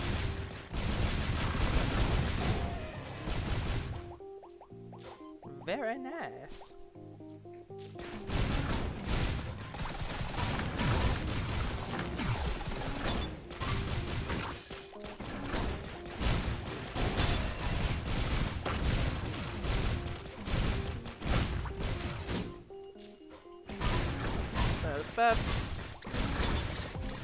Oh man, I'm probably gonna end up streaming after this run. I've been going for a while now. Thankfully, I don't have any classes tomorrow due to my professor for my alt game design course being out of town.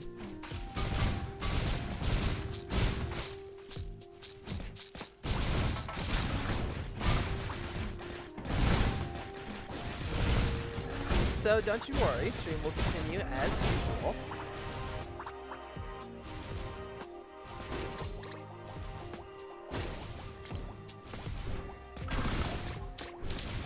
All is proceeding according to plan.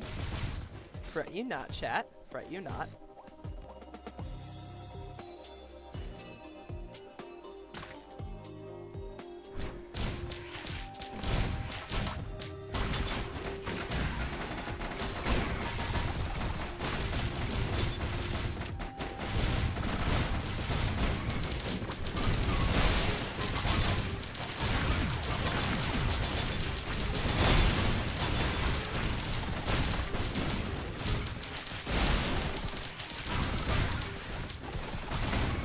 Ah boy, the frenzied ancient wisp.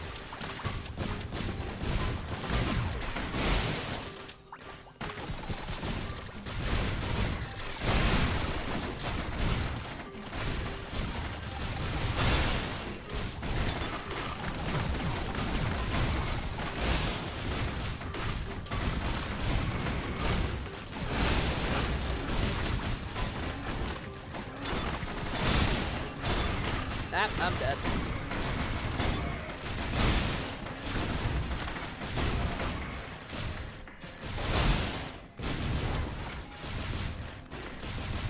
Well, at least I managed to unlock the survivor. Or the recycled. Let's see. Or the drifter, rather. Drifter is a resourceful brawler with a uniquely supportive playstyle. Generates scrap with blunt force and suffocate in order to salvage them into a powerful bundle of temporary items. Blunt force, 3-hit combo, hits enemies for 120 to 240 damage. Each hit has an added chance to generate scrap. Clean up, toss out some of your spare scrap, spawning 4 bouncing, piercing projectiles for 55% damage each. Small chance to spawn special projectiles. Suffocate, slam enemies with your bag for 200% damage, stunning them. If the enemy's under 20% health, consume them, converting them into scrap. And salvage, consume a large amount of scrap to spawn 4 temporary items. Interesting. They definitely seem like a multiplayer-centric character. But it is getting late, so I think I'm going to wrap things up here for tonight.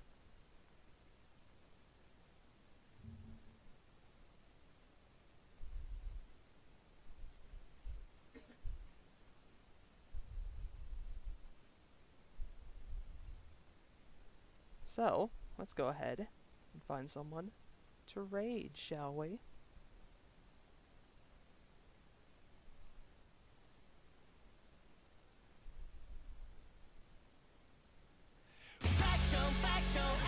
Let's see, who should we raid tonight?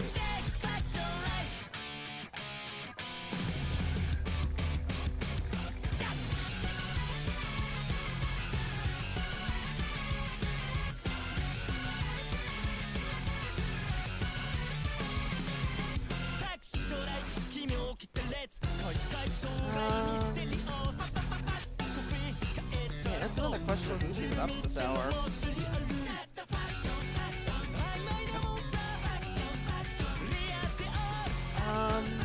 Let's go raid Sheep. Why not?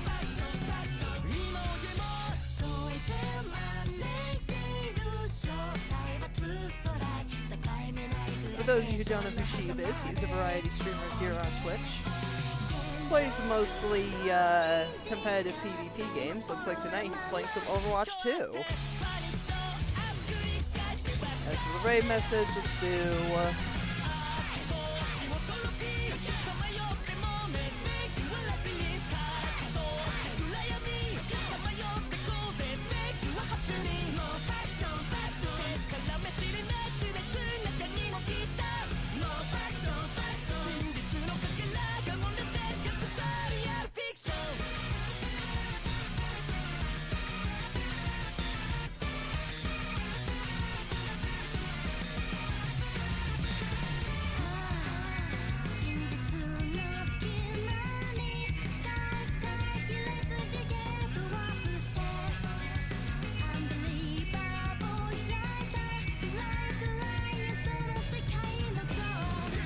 Beam Brigade is charging in with a parachute and a stun-lock gun with near infinite ammo. But yeah, I'd like to thank you all very much for watching. Super appreciate it. Tomorrow is the vote day. Join the Discord to influence which game we're playing. Looks like you're going to be playing My Hero Ultra Rumble. But one more vote will tie it with Final Fantasy XIV. So join the Discord if you want to vote on that. And I will see you all tomorrow. Bye!